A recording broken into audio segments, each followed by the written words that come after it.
School లెవెల్‌లో ఉంది. అంత ఎక్కువ పెద్దగా లేదనుకున్నారు గదా! సరే ఇప్పుడు యూత్ మరి ఎలా సాల్వ్ చేస్తారో చూద్దాం.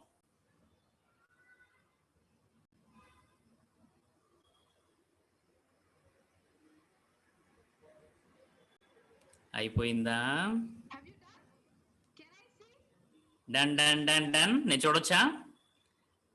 1, 2, 3, ఆహ్, 4, 5, 6 lines. You have used 6 lines. You are supposed to use only 3 lines. 3 lines ఉపయోగించాలి. మీరు 6 లైన్స్ యూజ్ చేశారు. Try. If anybody has done, please raise your hand. ఇంకా ఎవరైనా ఉన్నారా చేసిన వాళ్ళు చెయ్యి పైకెత్తొచ్చు. మీరు చేతిని పైకెత్తితే మా వాళ్ళు స్పాట్ లైట్ చేస్తారు. పెన్ లిఫ్ట్ చేయకూడదు. Without lifting the pen, you were able to do that. Pen lift చేయకుండానే మీరు చేస్తున్నారని అయితే నాకు అనిపించట్లేదు. పెన్ లిఫ్ట్ చేయకూడదు పేపర్ నుంచి. Is there anybody? ఎవరైనా చేయగలిగారా? Okay, this also was simple. Okay, ఇది కూడా little more. ఇది కూడా కొద్ది సింపుల్గా ఉందనిపిస్తుందా? సరే ఇంకా కష్టంగా చేద్దాం దీన్ని కొద్దిగా. Right? మీరు చాలా తెలివైన వాళ్ళు అనుకుంటున్నాను నేను. ఇప్పుడు ఛాలెంజ్ ఏంటంటే ఒకే ఒక లైన్లో ఒక్క లైన్తోనే 9 డాట్స్ని కనెక్ట్ చేయాలి. ఇది యూత్కి కావాల్సిన ఛాలెంజ్ అంటే. అవును కదా? ఇలాంటి దానికోసమే మేము వెయిట్ చేస్తున్నాం అనుకుంటున్నారా? So I gave this. ఒకే లైన్తో మీరు డాట్స్ అన్నిటినీ కనెక్ట్ చేయాలి. చాలా ఈజీ కదా? Connect చేయగలిగారా? Is there anyone who could connect? ఎవరైనా ఉన్నారా కనెక్ట్ చేయగలిగిన వారు? నేను చెక్ చేస్తాను. Nobody is raising their hands. ఎవరు చేతిని పైకి ఎత్తట్లేదు. On the screen, స్క్రీన్స్ అన్నీ చూస్తున్నాను నేను. have opened their videos. I have seen that. మరి పార్టిసిపెంట్స్ ఎవరైతే వీడియో ఆన్ చేశారో వారందరినీ చూడగలుగుతున్నాను. Close their videos, have done it.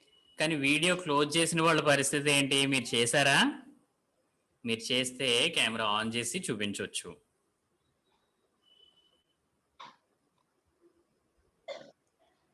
Cover all. Very good. Straw- Very innovative. చాలా ఇన్నోవేటివ్గా క్రియేటివ్గా ఉంది కదా. స్ట్రైట్ లైన్ కాకుండా అవి సర్కిల్, ఒక సర్కిల్ చుట్టింది మొత్తం. ఏంటిది?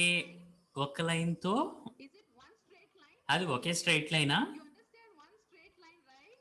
ఒక స్ట్రైట్ లైన్తోనే చెయ్యాలి. అర్థమైందా? జిగ్జాగ్ లైన్ కాదు, ఎలా పడితే అలా కాదు. To do with one straight line. ఒక్క స్ట్రైట్ లైన్తో మీరు అది చెయ్యాలి. Let me see.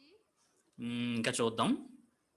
Not a rectangle, please. A straight line. A single. Rectangle లాగా అలా కాదు. ఒకే స్ట్రైట్ లైన్తో 4 స్ట్రైట్ లైన్లు కానీ 3 స్ట్రైట్ లైన్లు కానీ ఒకే స్ట్రైట్ లైన్ కానీ మీరు అన్ని చుక్కలు కవర్ చేయాలి. స్ట్రైట్ లైన్స్ తిన్నగా ఉండాలి. Dots in this way. 9 dots అదేంటి? నేను ఇచ్చిన క్వశ్చనే మార్చేశారు. 9 డాట్స్ అలా ఇవ్వలేదు నేను. The position of the dots దయచేసి ఆ డాట్స్ పొజిషన్ మార్చేయకండి. which is displayed. You have నేను ఏం చూపించానో వాటిని కనెక్ట్ చేయాలి. మీరు మీకు నచ్చిన క్వశ్చన్ తయారు చేసుకోవడం కాదు. keep it up. You are trying, but hmm. couldn't get the answer till now. బాగానే ట్రై చేస్తున్నారు కానీ నాకు ఆన్సర్ మాత్రం రాలేదు ఇంకా. Actually, when I was given this challenge, I was so irritated. నిజంగా మరి నాకు ఒకరు ఈ క్వశ్చన్ ఇచ్చినప్పుడు నేను వేరే దేనిపైన కాన్సన్ట్రేట్ చేయలేకపోయాను. అలా ప్రయత్నిస్తూనే ఉన్నాను. ఫైనల్గా ఇంకా అలసిపోయి నేను వదిలేశాను. జాన్ 4 చేశారా మీరు? ఏంటిది? How many lines? Challenge. ఎన్ని లైన్స్ ఇది? 1 2 3 4 5 5 లైన్స్ కదా. 5 లైన్స్ నేను ఇవ్వలేదు కదా. 4 3 1 4 3 1 4 lines 3 lines 1 line. Okay. 1 2 3 4 Some students are so curious. 5. to me, teacher, now please. కొంతమంది అసలు చాలా కుతూహలంగా ఉన్నారా? టీచర్ ఇంక చాలా ఆన్సర్ చెప్పేసేయండి అంటున్నారు. Want to delay because సరే, the other program. ఇంక నేను ఆలస్యం చేయడం నాకు ఇష్టం లేదు. ఎందుకంటే మరి ఇంకా ప్రోగ్రామ్ ఉంది, దానిపైన కూడా మీరు కాన్సన్ట్రేట్ చేయాలి కదా. That's why I want to give you the answer. కాబట్టి నేనే ఆన్సర్ ఇవ్వాలనుకుంటున్నాను. Trouble you as my seniors troubled me. మరి మా సీనియర్స్ నన్ను ఎలా ఇబ్బంది పెట్టారో మిమ్మల్ని కూడా కొద్దిసేపు ఇబ్బంది పెట్టాలనుకుంటున్నాను. వాళ్ళు నాకు ఆన్సర్ ఇవ్వలేదు. సరే, నేనైతే ఆన్సర్ ఇస్తాను ఇప్పటికి. ఆన్సర్ చూద్దాం. Let's see the answer. 9 dots 4 lines. చూడండి, ఫస్ట్ క్వశ్చన్ ఇది. 9 dots 4 lines.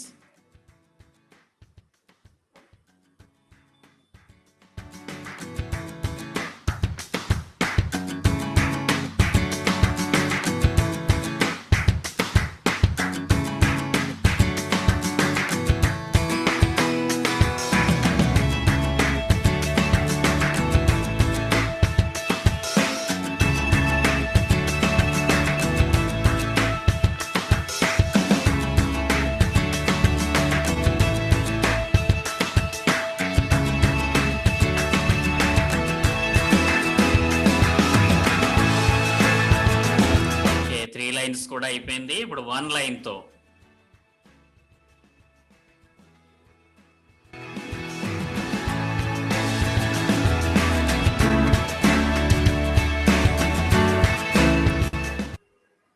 Was it interesting? Interesting ఉందా? Think about it, right? You were only thinking to draw the lines on the box itself, within the box itself. చూడండి, మీరు ఆ box లోపల line draw చేయడానికి try చేస్తున్నారు. Isn't it? కానీ ఆ box బయట లైన్ డ్రా చేయడానికి ఎవరు ట్రై చేయలేదు. Within our own frames. చాలా సార్లు మన జీవితంలో మన సొంతంగా ఏదైతే ఒక ఫ్రేమ్ అనేది ఉంటుందో మనం ఆ చట్రంలోనే జీవిస్తూ ఉంటాం. దానికి బయటగా ఆలోచించం. You could connect, isn't it? మరి దానికి బయట ఆలోచించినప్పుడు మీరు దాన్ని కనెక్ట్ చేయగలుగుతున్నారు కదా. సొల్యూషన్ దొరికిందా ఇప్పుడు? చాలా ఈజీ కదా. కానీ మీరు చాలా కష్టంగా ఆలోచిస్తున్నారు. చాలా కష్టంగా, క్లిష్టంగా ఇలాగా అలాగా ఏమై ఉంటుంది. Activity. సరే, అనదర్ యాక్టివిటీ చూపిస్తాను ఇప్పుడు. మీరందరూ కూడా మరి మాంసాహారులా, నాన్ వెజిటేరియన్సా? మీ ఇంటి దగ్గర ఎగ్స్ ఉంటాయండి? I want to challenge you to make this egg stand. మరి ఈ ఎగ్ని నిలబడేలా చేయాలనేది ఛాలెంజ్ అన్నమాట. ఇప్పుడు నిటారుగా నిలబడాలి. And please try egg, make it stand. ఈ గుడ్డు నిటారుగా నిలబడాలి. ఎవరైనా చేసి చూపించగలుగుతారా? ఛాలెంజ్ బాగుంది కదా. నేను ప్రయత్నిస్తాను. Have eggs. మీ అందరి దగ్గర ఎగ్స్ ఉంటాయా ఇంట్లో? మీ దగ్గర ఉంటే దయచేసి ట్రై చేయండి. Don't use many eggs. ఎక్కువ ఎగ్స్ ఉపయోగించొద్దు. Just one egg. You please try. ఒక్క ఎగ్తో ట్రై చేయండి. Is anybody trying ఎవరైనా ట్రై చేస్తున్నారా? for the answer? లేదా ఆన్సర్ కోసం వెయిట్ చేస్తున్నారు అంతేనా? I want you to try. మీరు ట్రై చేయాలనేది Explain. Is it possible? నాకు ఆశ. మీరు కనీసం ట్రై చేస్తే నేను ఎక్స్ప్లెయిన్ చేయడానికి బాగుంటుంది. మరి చాట్ బాక్స్లో రాస్తున్నారు ఎలా అయితే నిలబడుతుంది అనేది. Yes. Somebody has answered. ఎవరో ఆన్సర్ చేశారు. Then you can answer. మీరు అన్మ్యూట్ చేసి కూడా ఆన్సర్ చేయొచ్చు. అన్మ్యూట్ చేసుకుని ఆన్సర్ చేయొచ్చు. How to make an egg stand. మరి చూడండి, ఎగ్ నిలబడేలా ఎగ్ స్టాండ్ చేయొచ్చు. చూడండి, చూసారా మ్యాజిక్ ఎలా ఉంది? Magic show. I just broke the edge. And then I made it నిజానికి నేను ఎగ్ని బ్రేక్ చేశాను, విరగ్గొట్టేసి నిలబడేలా చేశాను దాన్ని. చాలా సింపుల్గా ఉంది కదా. to break the egg. That's why we couldn't find a solution. మీరేం బ్రేక్ చేయమని అడగలేదు కదా, అందుకని మేము నిలబెట్టలేకపోయామంటున్నారా? Columbus told his friends to make this egg stand. మరి Everybody were కొలంబస్ trying తన very hard ఫ్రెండ్స్ and తో they said, ఎగ్ స్టాండ్ చేయమని చెప్పి అడిగాడు. ఎగ్ స్టాండ్ చేయమని అడిగాడు అనమాట. break the egg and made it to stand. మరి చివరి కొలంబస్ ఏం చేశాడంటే ఆ ఎగ్ ని బ్రేక్ చేసి నిలబడేలా చేశాడు. ఇది చాలా సింపుల్ కదా, ఎవరికి తెలియదు, అందరూ చేయగలరు కదా అనుకున్నారు. And make it stand. But what's difficult? కానీ ఇక్కడ కష్టమైన విషయం ఏంటంటే And making it stand is not difficult. ఆ ఎగ్ ని బ్రేక్ చేయడం, నిలబడేలా చేయడం కష్టం కాదు. But breaking your thoughts which says this is impossible. ఇది అసాధ్యం అని చెప్తున్న మీ ఆలోచనలు విరగ్గొట్టడం మాత్రం కష్టం. అది అవునా కాదా? What is difficult part? ఏది ఇందులో కష్టమైన విషయం? Says which is impossible. ఇది అసాధ్యము, ఇది అవ్వదు అని చెప్తున్న మన ఆలోచనని విరగ్గొట్టడం అన్నింటికన్నా కష్టం. Video which I have prepared. మరి మీకోసం నేను ప్రిపేర్ చేసిన ఒక ఇంట్రెస్టింగ్ వీడియో చూద్దాం. ఈ వీడియో చూడడం కన్నా ముందు He is a great magician. ఒక హింట్ ఇవ్వాలనుకుంటున్నాను. తను great magician. Tie him and you throw మీరు ఎంతగా కట్టేసినా, నీటిలో పడేసినా తను బయటకు వచ్చేయగలుగుతాడు. no matter in what ఒకసారి తను ఛాలెంజ్ చేశాడు, will lock me, I can come out very మీరు ఏం చేసినా, ఎందులో పెట్టినా లాక్ చేసేసినా నేను సులభంగా బయటకు వచ్చేయగలుగుతాను అన్నాడు. his challenge. They accepted his challenge and they put him in the prison. అప్పుడు ఏం చేశారంటే మరి జైలుకి సంబంధించిన వాళ్ళు తన ఛాలెంజ్ని యాక్సెప్ట్ చేసి తీసుకెళ్లి జైల్లో పెట్టారు. ఒక వీడియో చూద్దాం ఇప్పుడు మనం. You can see here, ఇక్కడ కనిపిస్తుంది కదా మీరు. challenge, many people gathered. మరి చాలా మంది చూడ్డానికి అక్కడ గ్యాదర్ అయ్యారు కూడా, ఎలా బయటకు రాగలుగుతాడో చూద్దామని.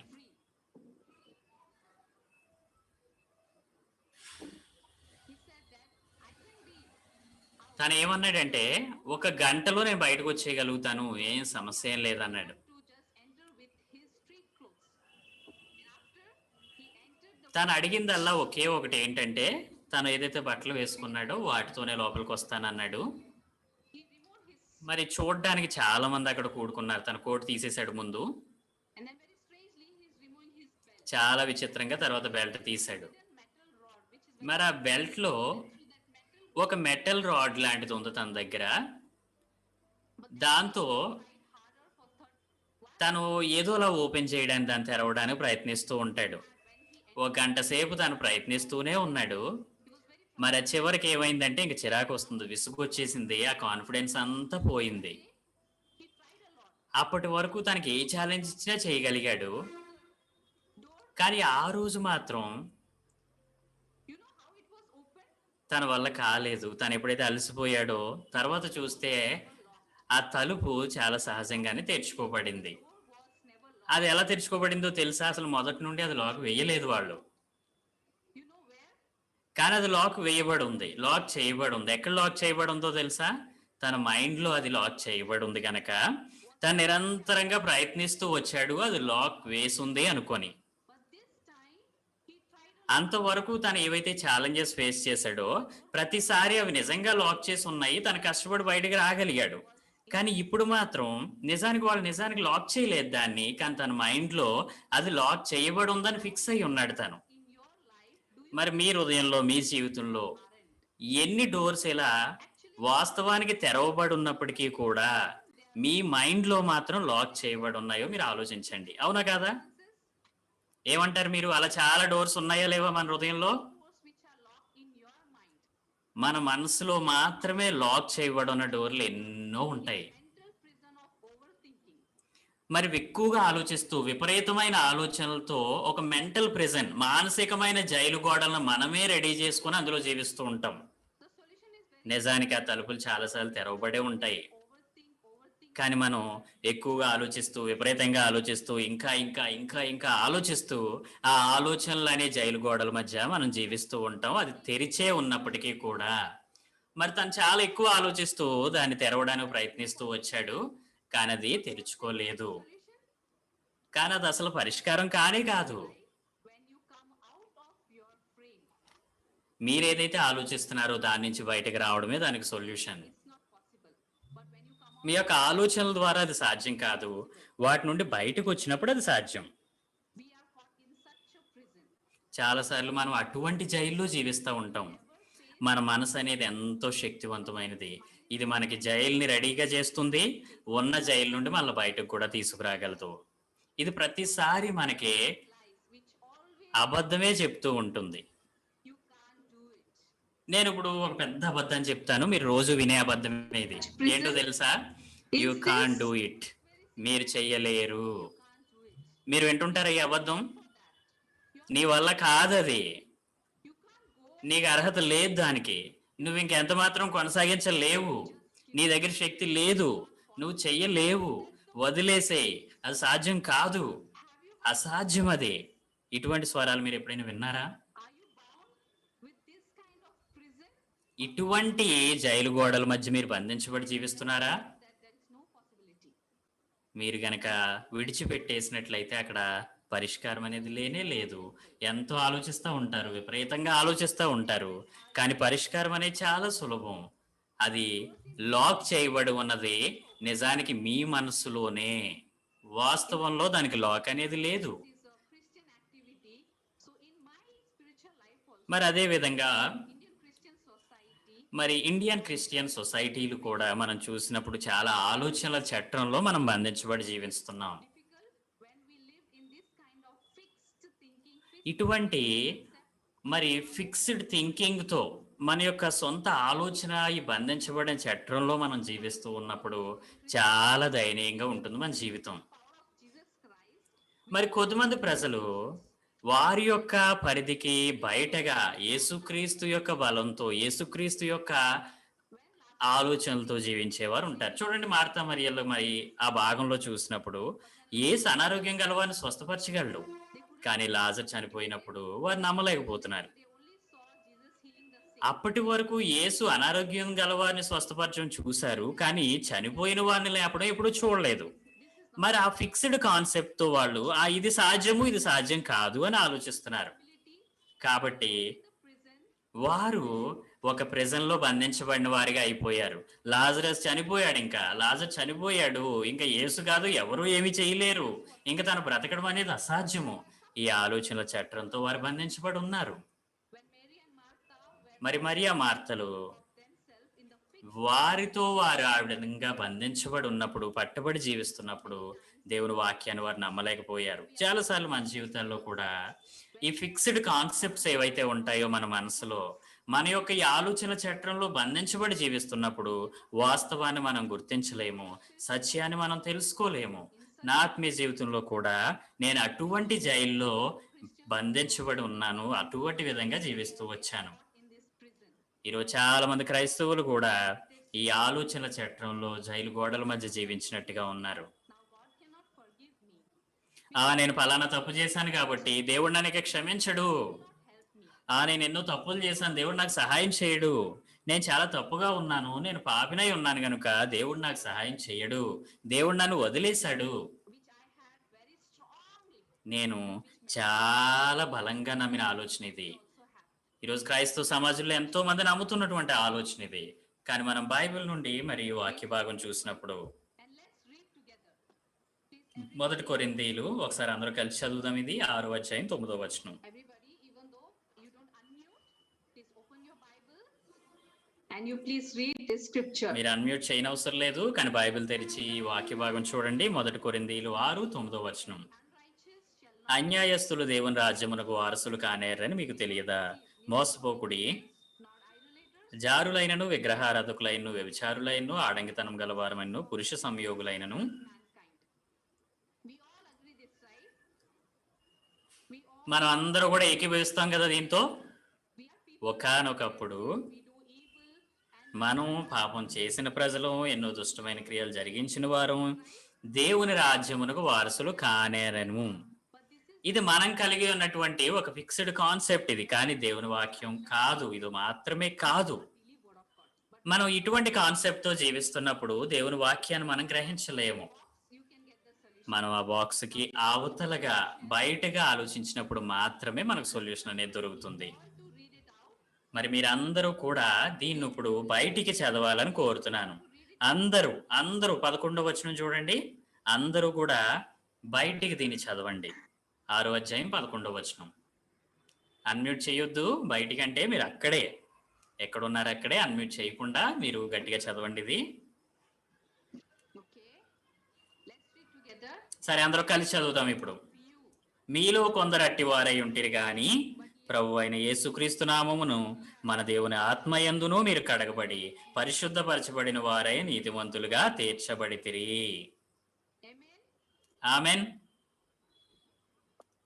Within our frames, చూడండి, మన ఆలోచనల చట్రంలో మనకు ఒక ఫిక్స్డ్ కాన్సెప్ట్స్ అనేవి ఉన్నాయా? నేను పాపం చేశాను కాబట్టి నేను పాపినే. కానీ బైబిల్ ఏమని సెలవిస్తుంది?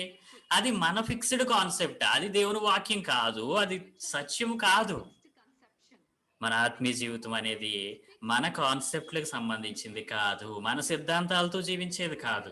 వాటి నుండి బయటకు వచ్చినప్పుడు సత్యం మిమ్మల్ని స్వతంత్రులుగా చేస్తుంది. Activity there మరి ఈ యాక్టివిటీ ద్వారా which is binding you మిమ్మల్ని బంధించి ఉంచిన ఎన్నో ప్రిజన్స్, ఎన్నో జైళ్ళు విరిగిపోయాయని, ముక్కలైపోయాయని, మీరు వాటి నుండి బయటకు రాగలుగుతున్నారని నేను ఆశిస్తున్నాను. మన ఫిక్స్డ్ కాన్సెప్ట్స్ ఏవి నిజం కాదు, మీరు వాక్యం ద్వారా చెక్ చేసుకోవాలి. చాలా సార్లు ఇటువంటి ప్రెజెన్స్ తో మన హృదయంలో బంధించబడి ఉంటాం. మరి యాక్టివిటీస్ ద్వారా మీరు బంధించబడి ఉన్నటువంటి ఆ జైలు నుంచి మీరు విడిపించబడుతున్నారని ఆశిస్తూ thank you so much. Thank you so much for that very interesting activity. ఎంతో interesting activity. Thank you so much teacher. When we are in our own world, we cannot understand anything and we cannot look at the others. మన సొంత లోకంలో మనకంటూ ఒక లోకాన్ని ఏర్పరచుకొని జీవిస్తున్నప్పుడు దేవుని వాక్యాన్ని గ్రహించలేము. మరి దేవుని వాక్యాన్ని గ్రహిస్తూ ఆయన హృదయంలో జీవించాలంటే మన యొక్క ఈ ఆలోచనల చట్టం నుండి మనం బయటకు రావాలి. Today we have a very special mind department talk. మరి ఈ రోజు ఎంతో ప్రత్యేకమైన Hana, please welcome sister. మనతో మాట్లాడడానికి ఈ వ్యక్తి మన మధ్యలో ఉన్నారు. వెస్ట్ ఆఫ్రికా ఘనా దేశం నుండి. In today's world, not many people know about మరి ఈనాటి లోకంలో ఈ మనసుకు సంబంధించిన లోకం గురించి చాలా మందికి తెలియదు. that is why when మరి చాలా మందికి తెలియని విషయం ఏంటంటే మన లోకం అనేది మన హృదయం నుండే సృష్టించబడుతుంది. ఇది మనల్ని చాలా నెగెటివ్ డైరెక్షన్‌లో గూడా నడిపిస్తూ ఉంటుంది. మన జీవితాన్ని జీవిస్తూ ఉన్నప్పుడు ప్రతిరోజు మనం ఎన్నో ఆలోచనలు పొందుకుంటూ ఉంటాం. వీటిలో కొన్ని ఆలోచనలు మనలో మిగిలిపోతాయి. కొన్ని చాలా ఎక్కువ కాలం పాటు కూడా ఉండిపోతాయి. కానీ కొన్ని మన జీవితంలో అవి ఫలాలుగా మారడం జరుగుతుంది. చూడండి మీ సీ టర్టిల్స్, ఆ సముద్రపు తాబేళ్లు చూస్తే అవి వందల కొలది గుడ్లను పెట్టడం జరుగుతుంది. మరి ఎప్పుడైతే ఈ గుడ్లను చూసినప్పుడు ఈ గుడ్లు అన్నీ బ్రతకవు. మరి అవి ఆ గుడ్డును పొదగబడి అవి బ్రద్దలయ్యి బయటకు వచ్చిన తర్వాత ఏం జరుగుతుందంటే ఆకాశంలో ఉండే పక్షులు ఇలా చాలా వచ్చి ఇంకా పెద్ద పెద్ద చేపలు వాటిని తినేస్తూ ఉంటాయి. అన్ని గుడ్లలో అన్ని బేబీస్‌లో ఒకటో రెండో బ్రతుకుతాయి అంతే. మరి ఆ తాబేళ్ల యొక్క తరాన్ని కొనసాగించడానికి ఆ బ్రతికిన ఒక్కటి ఉపయోగపడుతుంది. అదే విధంగా మనలో ఎన్నో ఆలోచనలు వస్తూ ఉంటాయి. ఈ ఆలోచనలు చాలా మాయమైపోతూ ఉంటాయి తొందరగానే. కానీ కొన్ని మాత్రం మనలో మిగిలిపోతాయి. మరి అటువంటి ఆలోచనలు మనం చూసినప్పుడు వాటి గురించి ఇంకా ఎక్కువగా ఆలోచించే కొద్దీ అవి ఇంకా ఎదుగుతాయి. చివరికి అవి ఫలంగా మారతాయి. మరి ప్రజలు ఎప్పుడైనా ఒకానొక పరిస్థితిని ఎదుర్కొంటున్నప్పుడు వారిలో వచ్చేటటువంటి మొదటిగా రెస్పాన్స్ ఎలా ఉంటుందంటే మొదటి లెవెల్ ఆలోచన అన్నమాట అది. కానీ మీరు లోతుగా ఆలోచించే కొద్దీ ఈ ఆలోచన పరిధి అనేది పెరుగుతుంది.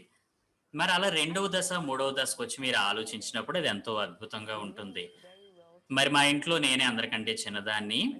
మేము చాలా బాగా జీవించాము. అండ్ నేను యవ్వనస్తురాలుగా ఉన్నప్పుడు నేను మా అమ్మతో కలిసి ఉండేదాన్ని. నిజంగా మరి మా నాన్నతో విడిపోవడం వల్ల మా జీవితాలు చిన్నభిన్నంగా అయిపోయాయి. చాలా సార్లు నా హృదయం అయోమయంగా, గందరగోళంగా అటు ఇటు తిరుగుతూ ఉండేది. మరి మా అన్నయ్యలు వాళ్ళు చూసినప్పుడు వారి జీవితాల్లో చాలా త్వరగా చెడిపోయారు వారు. జీవితం చాలా కష్టంగా మారింది. ఎందుకంటే మరి మా అమ్మ, నేను మా ఆరోగ్యపరంగా కూడా సమస్యలు ఎదుర్కొంటూ ఉన్నాం. హాస్పిటల్‌లోనే ఎన్నో రోజులు ఉండాల్సొస్తూ ఉండేది. మరి మా జీవితాలను చూసినప్పుడు ఇక ఎంత మాత్రం కూడా మెరుగవుతున్నట్టు ఏమి అనిపించలేదు. మరి నేను అనారోగ్యంతో ఉన్నప్పుడు ఆమె నాకు సహాయం చేస్తూ నన్ను సేవిస్తూ ఉండేది. మరి ఆ తర్వాత ఏమయ్యేదంటే ఆమె అనారోగ్యానికి గురయ్యేది. నేను ఆమెను చూసుకుంటూ ఆమెకు సేవ చేస్తూ ఉండేదాన్ని. ఈ విధంగా మా జీవితం కొనసాగుతూ వచ్చింది. మరి ఈ నిస్పృహ అనే ఒక సొరంగం లాంటిది మా జీవితాల్లో ఏర్పడి దాని లోతు ఇంకా ఇంకా పెరుగుతూనే ఉంది తప్ప ఎన్నడూ తగ్గట్లేదు. ఇక ఎటువంటి మార్గం లేకుండా మా జీవితాలు అయిపోయాయి. మరి ఒకానొక దశకు వచ్చినప్పుడు ఆమె ఇంకా మా అమ్మ ఎలా అయ్యిందంటే అర్ధరాత్రుల మధ్యలో లెగుస్తూ ఉండేది. ఆమె ఒక మంచి చెట్టు ఎక్కడ దొరుకుతుందా అని వెతుక్కుంటూ ఉండేది ఆమె ఆత్మహత్య చేసుకోవడానికి. మరి ఆమె హృదయం ఎంతో నిస్పృహలో కూరుకుపోయింది. ఎటువంటి మార్గం లేదు ఈ జీవితానికి అనిపించేది. ఒకరోజు ఆమె అన్నడు అంతకు ముందు కలిగలేనటువంటి ఒక హృదయం ఆమెలో మొదలయ్యింది. ఆమె జీవితాన్ని గురించి ఆలోచించినప్పుడు ఆమెకి ఏమనిపించిందంటే ఒకవేళ ఆత్మహత్య చేసుకుంటే గనక నేనెంతగానో ప్రేమించే నా కుమార్తెను ఎవరు చూసుకుంటారు? ఆమె పరిస్థితి ఏంటి? నేనెంత కష్టాన్ని ఎదుర్కొన్నప్పటికీ కూడా మరి నేను గనక లేకపోతే నా కుమార్తెని ఎవరు చూసుకుంటారు? మరి ఆ విధంగా తను ఆలోచించినప్పుడు నిజంగా ఆ ఆలోచనల నుండి తను కొద్ది కొద్దిగా బయటికి రావడం చూడగలిగింది. ఒకవేళ ఆమె లేకపోతే ఆమె ఎంతో ప్రేమించే ఆ కుమార్తె పరిస్థితి ఏంటి అనే ఆలోచన తన్ని ఎంతగానో మరి బయటికి తీసుకురావడం జరిగింది. ఒకసారి ఎప్పుడైతే ఆ మనసు మారిందో ఆమె జీవితం త్వరలోనే చాలా వేగంగా మారింది. ఆమెలో ఆ నిరీక్షణ అనేది మొదలైంది. ఆమె కష్టపడి ఇంకా ఎక్కువ పని చేయడానికి మరి మమ్మల్ని పోషించడానికి నిర్ణయించుకుంది.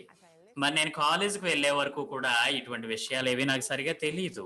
ఒకరోజు మరి మా అమ్మ నుండి ఇవన్నీ కూడా నేను విన్నప్పుడు నేనెంతో సంతోషించాను.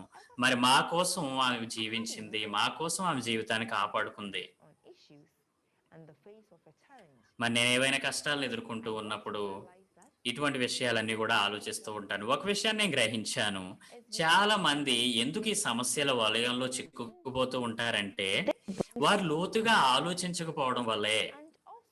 మరి అది వాళ్ళ జీవితాన్ని ఎంతో దయనీయంగా మారుస్తుంది. వారి చుట్టూ ఉన్న వాళ్ళకి కూడా ఎంతో బాధనిస్తుంది. or levels of మరి లోతుగా ఆలోచించడం అనేది ఈ ఆలోచన ధోరణిలో కొన్ని స్టేజెస్ అనేవి ఉన్నాయి. gain the ability to think.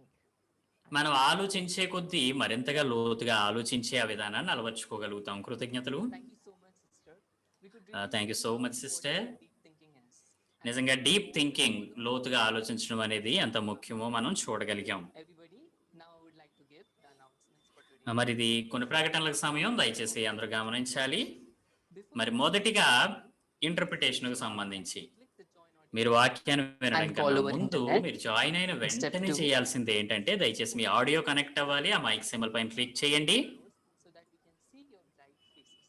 మరి అదే విధంగా మీరు అందరూ వీడియో ఆన్ చేసినట్లయితే మీ ఎంతో అందమైన ముఖాలను మేము చూడగలుగుతాము, ఒకరినొకరు చూసుకోగలుగుతాం.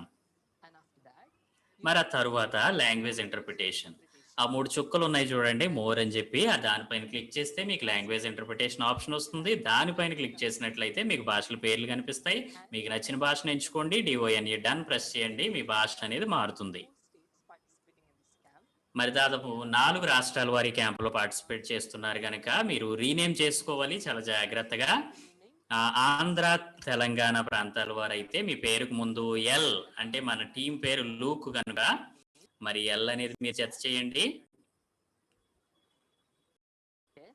And also, please be sure. అలాగే మీరు ఎలా రీనేమ్ చేసుకోవాలనేది కూడా ఇక్కడ చూపించబడింది.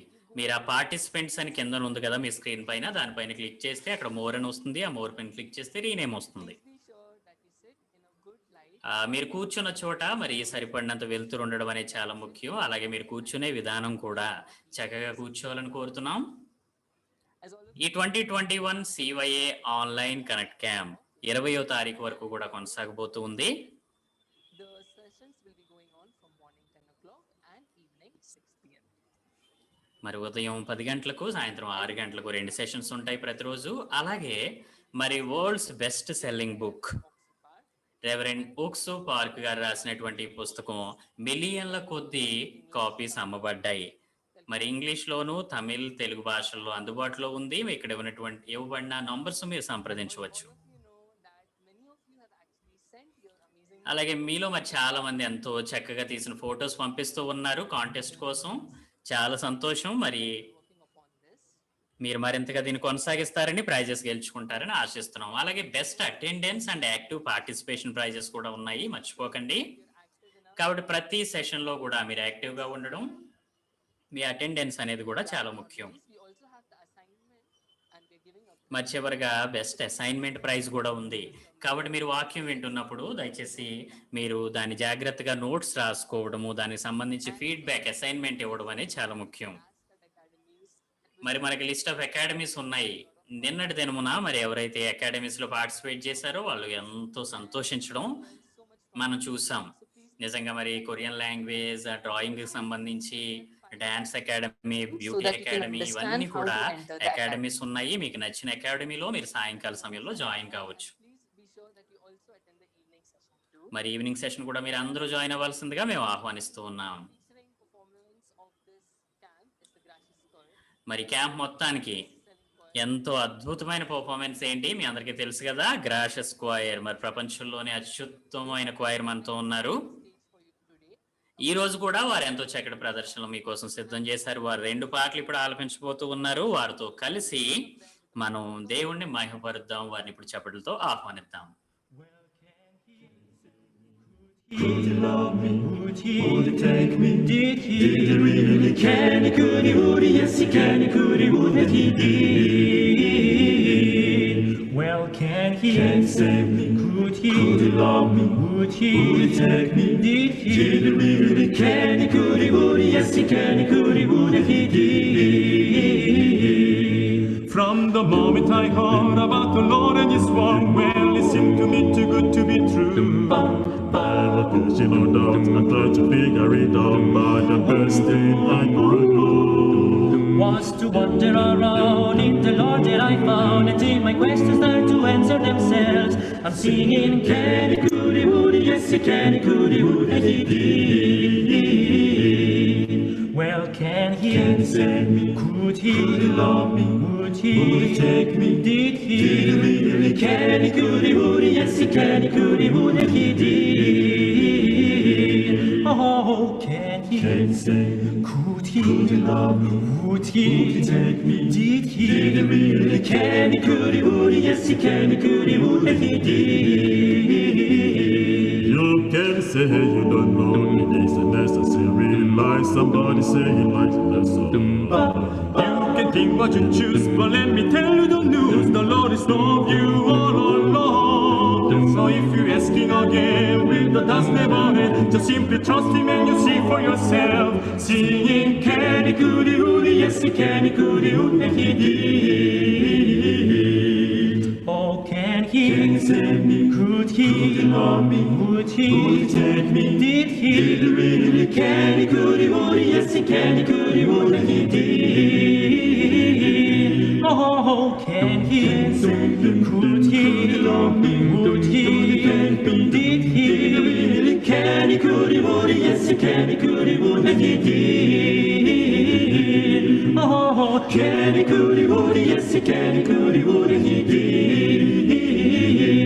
Oh, can he, could he, would he, yes he can, he could, he would. Can he, could he, would he, yes he can, he could, he would. Can he, could he, would he, yes he can, he could, he would. And he did. Oh, yes, he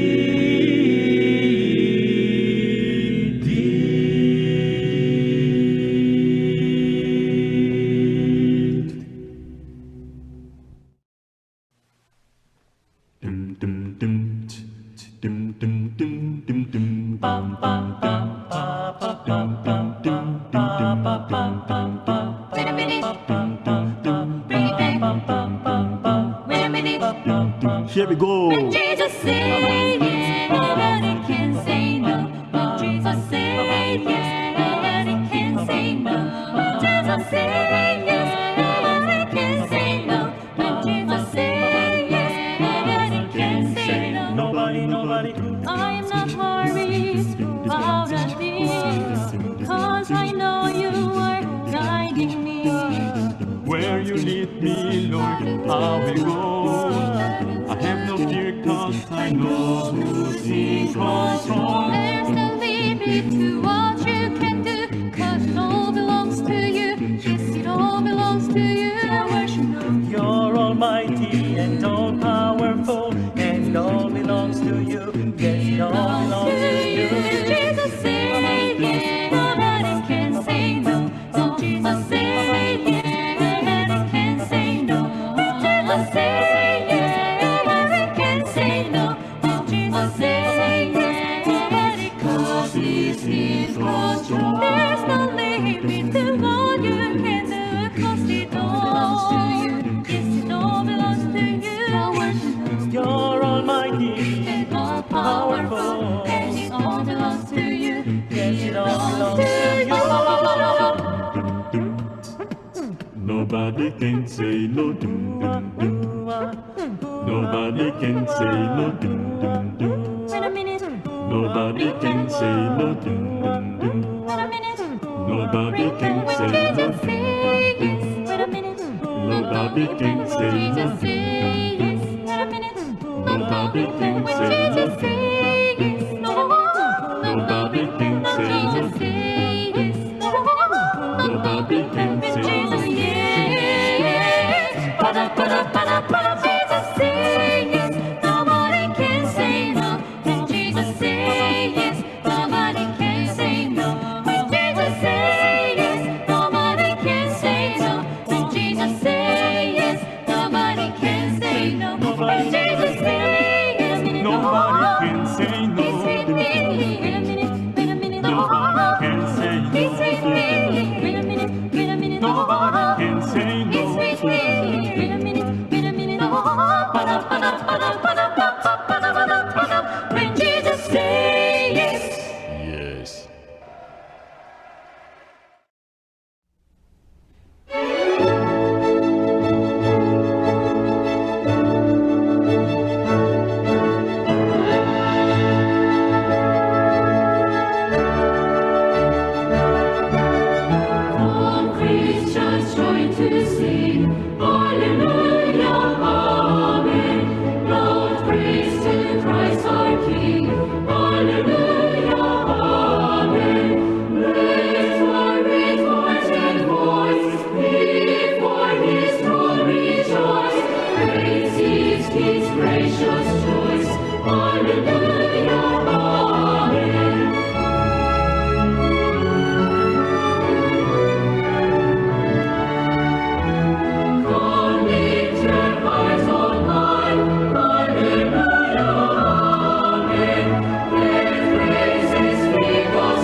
Gracious Kaur has set a very beautiful setting for the most important part of the camp. మరి క్యాంపుకి సంబంధించినంత వరకు ఎంతో ప్రశస్తమైన సమయానికి మనం ఇప్పుడు వచ్చాం. మరి గ్రాషస్ స్క్వైర్ వారు మన హృదయాలను ఎంతగానో సిద్ధం చేస్తూ ఉన్నారు ఈ ముఖ్యమైన సెషన్ కోసం. రెవరెండ్ ఓక్సు పార్క్ గారిని చెప్పడంతో ఇప్పుడు ఆహ్వానిద్దాం.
여러분 안녕하십니까? Hello, everyone.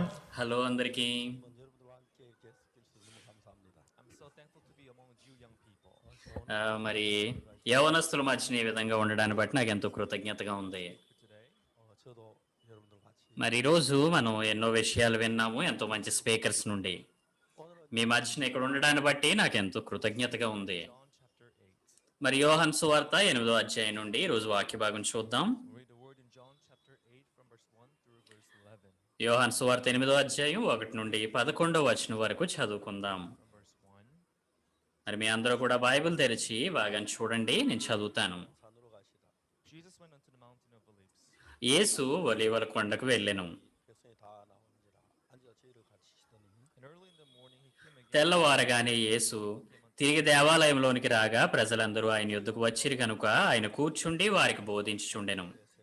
And scribes and Pharisees brought unto శాస్త్రులను పరిసయ్యులను వ్యభిచారమందు పట్టబడిన ఒక స్త్రీని తోడుకుని వచ్చి ఆమెను మధ్య నిలవబెట్టి, 가늠하다 심장에 잡혔나이다. They say unto him, Master, this woman was taken in బోధకుడా ఈ స్త్రీ వ్యభిచారం చేయుచుండగా పట్టబడెను. 이러한 여자를 돌로 치라 명하였거니와 선생은 어떻게 말하는가?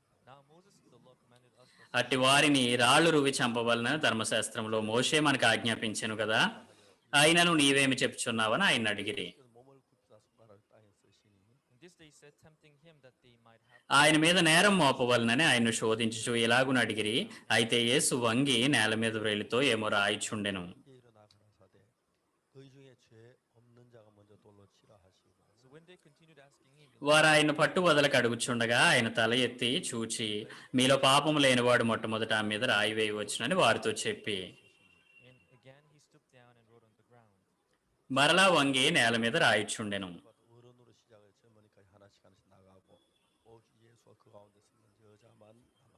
And they which heard వారు ఆ మాట విని their own conscience పెద్దవారు మొదలుకొని చిన్నవాని వరకు మనసాక్షి చేత గద్దింపబడిన వారే ఒకని వెంట ఒకడు బయటకు వెళ్ళిరి. యేసు ఒక్కడే మిగిలెను. ఆ స్త్రీ మధ్య నిలవబడి ఉండెను. 보시고 이르시되 여자의 너를 고소하던 그들이 어디 있느냐 너를 정죄한 적은 And Jesus had lifted up himself and saw none but the woman. He said unto యేసు తల ఎత్తి చూచి, అమ్మా వారు ఎక్కడ ఉన్నారు? hath no man condemned. ఎవరునూ నీకు శిక్ష విధింపలేదా అని అడిగినప్పుడు ఆమె లేదు ప్రభువా అనెను. అందుకు యేసు నేనును నీకు శిక్ష విధింపను, నీవు వెళ్ళి ఇక పాపము చేయకుమని ఆమెతో చెప్పెను. Thee go and sin no more. 많은 사람들은 성경을 인간이 지어냈다고 얘기합니다. Many people say that the Bible is written by man.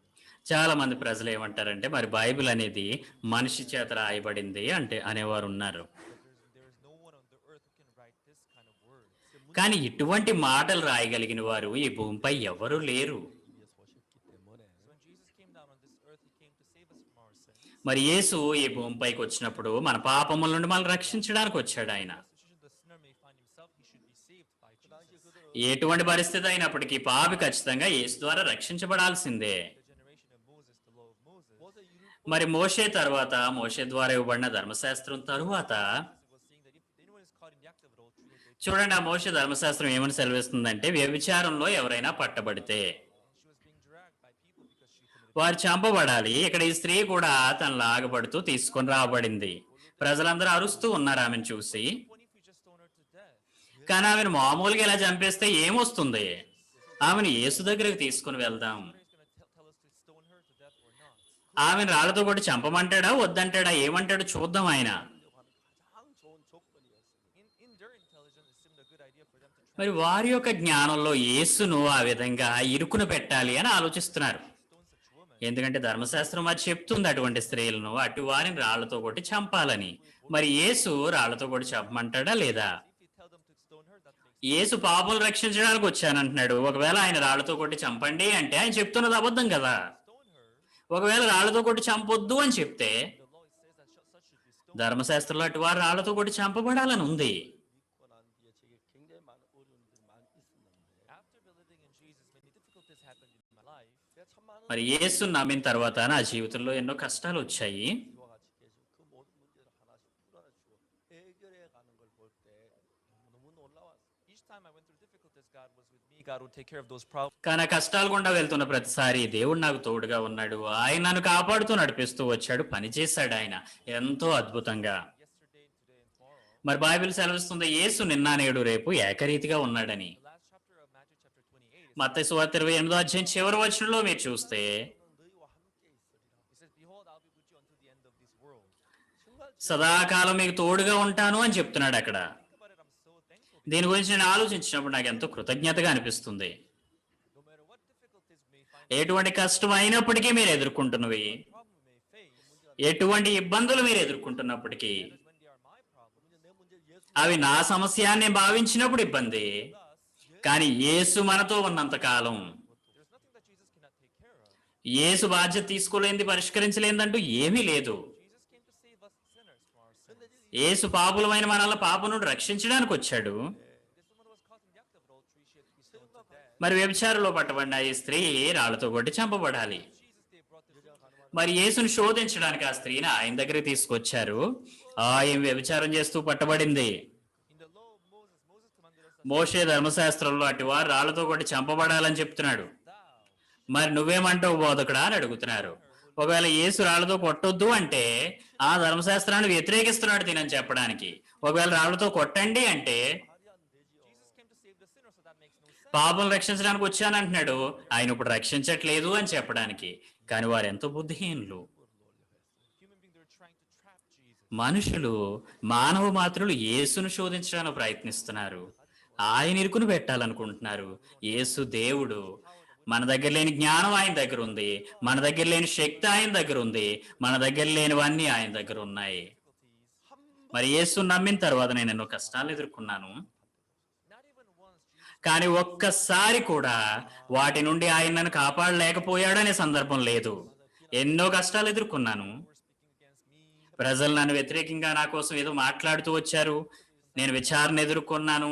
కొన్నిసార్లు ఆహారం లేని పరిస్థితులు ఎదుర్కొన్నాను. కొన్నిసార్లు అనారోగ్యానికి గురయ్యాను. 내 인생을 산다 문제가 됐는데 If I was the one who lived my own life, that would be a matter. నా జీవితాన్ని నేను గనక జీవించుంటే అవన్నీ ఇబ్బందులుగానే మిగిలిపోయి ఉండేవేమో. Having known Jesus, I saw Jesus leading my life. కానీ యేసు నమ్మిన తరువాత ఆయన నా జీవితాన్ని నడిపించడం చూశాను.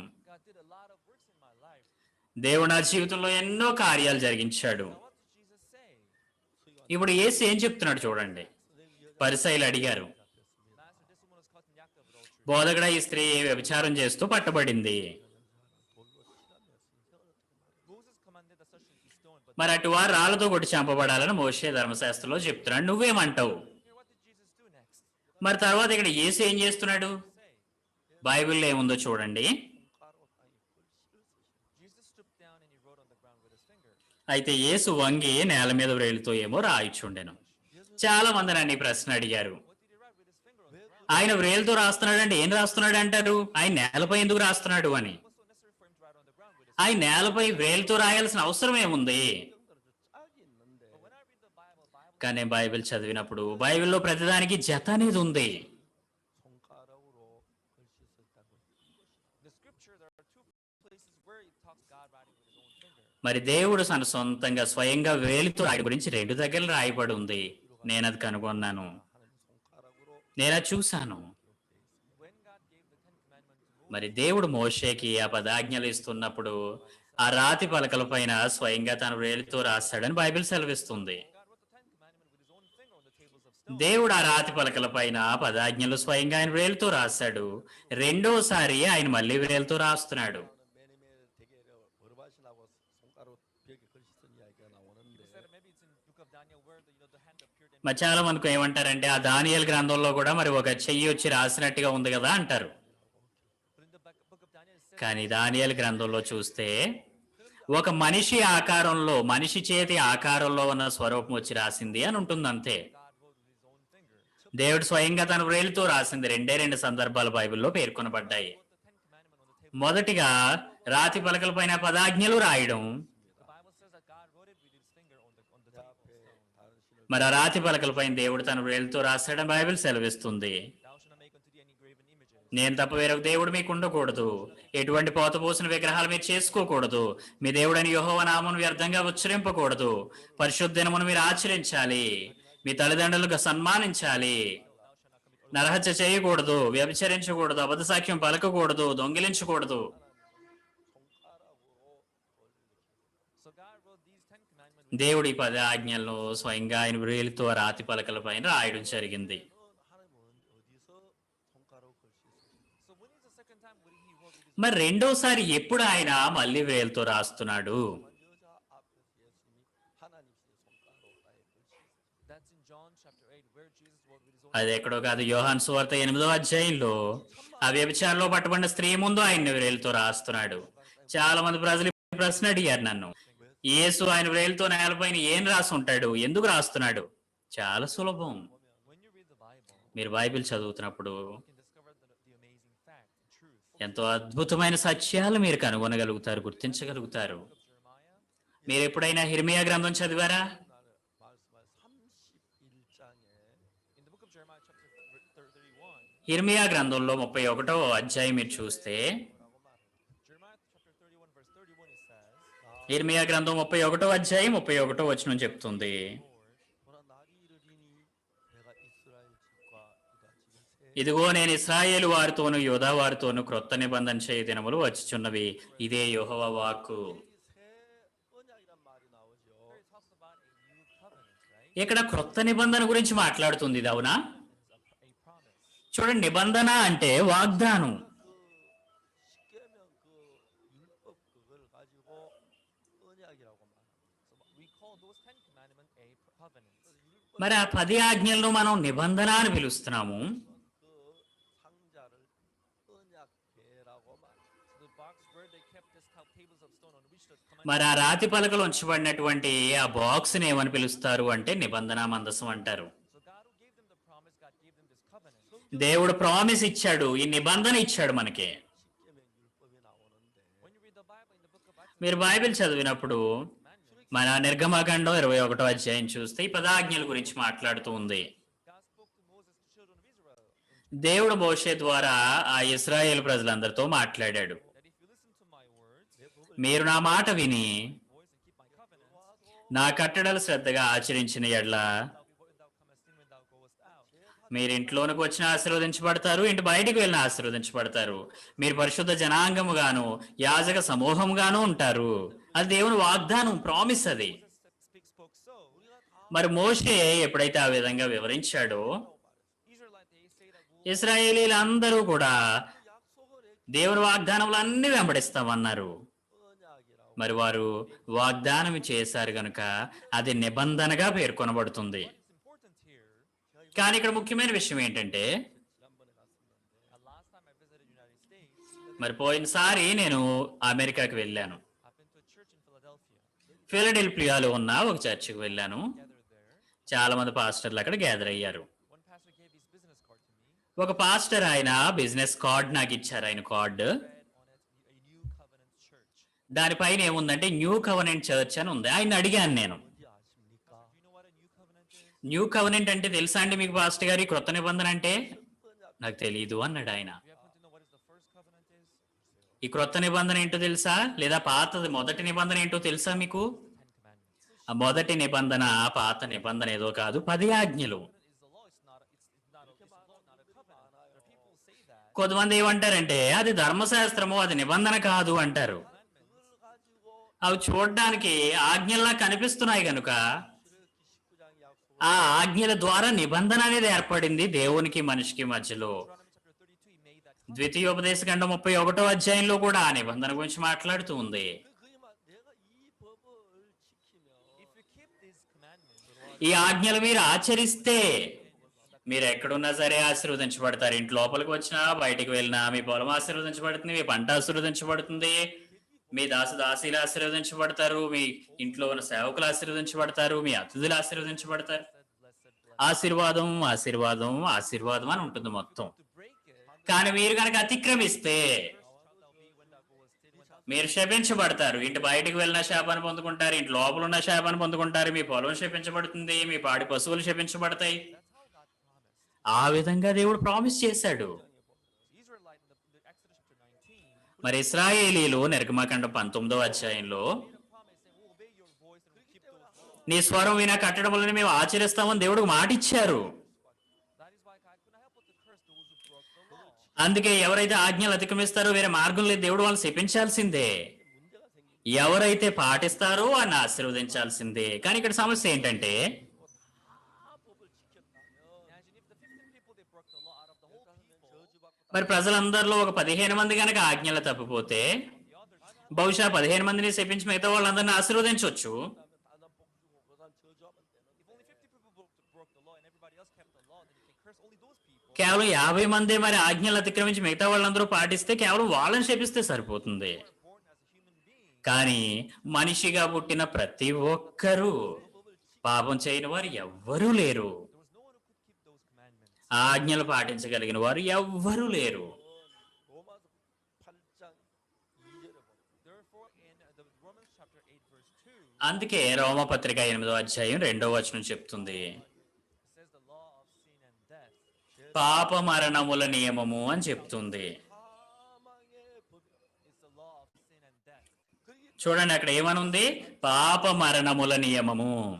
రోమపత్రిక 8వ అధ్యాయం 2వ వచనం. 자 이제 문제는 మరి ఆ ఆజ్ఞలు అనేవి మరణాన్ని తీసుకొచ్చాయి మనకి. How the curse continued on and on.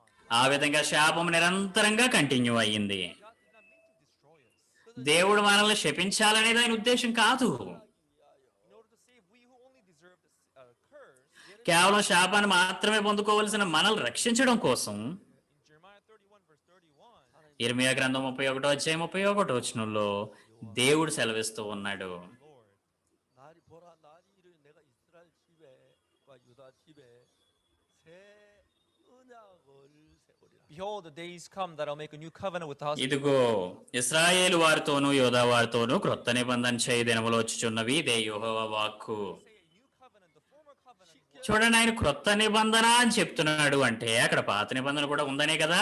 law perfectly. కానీ ఆ ఆజ్ఞలను ఆ ధర్మశాస్త్రాన్ని పరిపూర్ణంగా పాటించగలిగిన వారు ఒక్కరు కూడా లేరు. If you were to be judged by the first covenant, we had మీరు ఆ మొదటి నిబంధన ద్వారా తీర్పించబడాల్సి వస్తే గనక మనం అందరూ నాశనం అవ్వాల్సిన వారమే. 어떤 교회는 매 주일마다 율법을 봉독해요. there are certain churches where they recite 10 commandments. మరి కొన్ని చర్చెస్ లో ప్రతి ఆదివారం ఈ 10 ఆజ్ఞలను వారు పఠిస్తూ ఉంటారు. అది మంచి విషయం కాదు అసలు. అది కాదు మనం చేయాల్సిందే. దేవుడు ఆ ధర్మశాస్త్రం వైపు చూడట్లేదు. 유도문 나오고 그렇게 하지요. 앞뒤로. The hymn book in the behind of the front page and the మరి పాటల పుస్తకాల్లో కూడా మరి ముందు పేజీలో అలాగే లాస్ట్ చివరి పేజీలో కూడా ఈ ఆజ్ఞలు రాయడం ఇటువంటివన్నీ కూడా చేస్తుంటారు. prayer. The reason why God taught us the Lord's Prayer.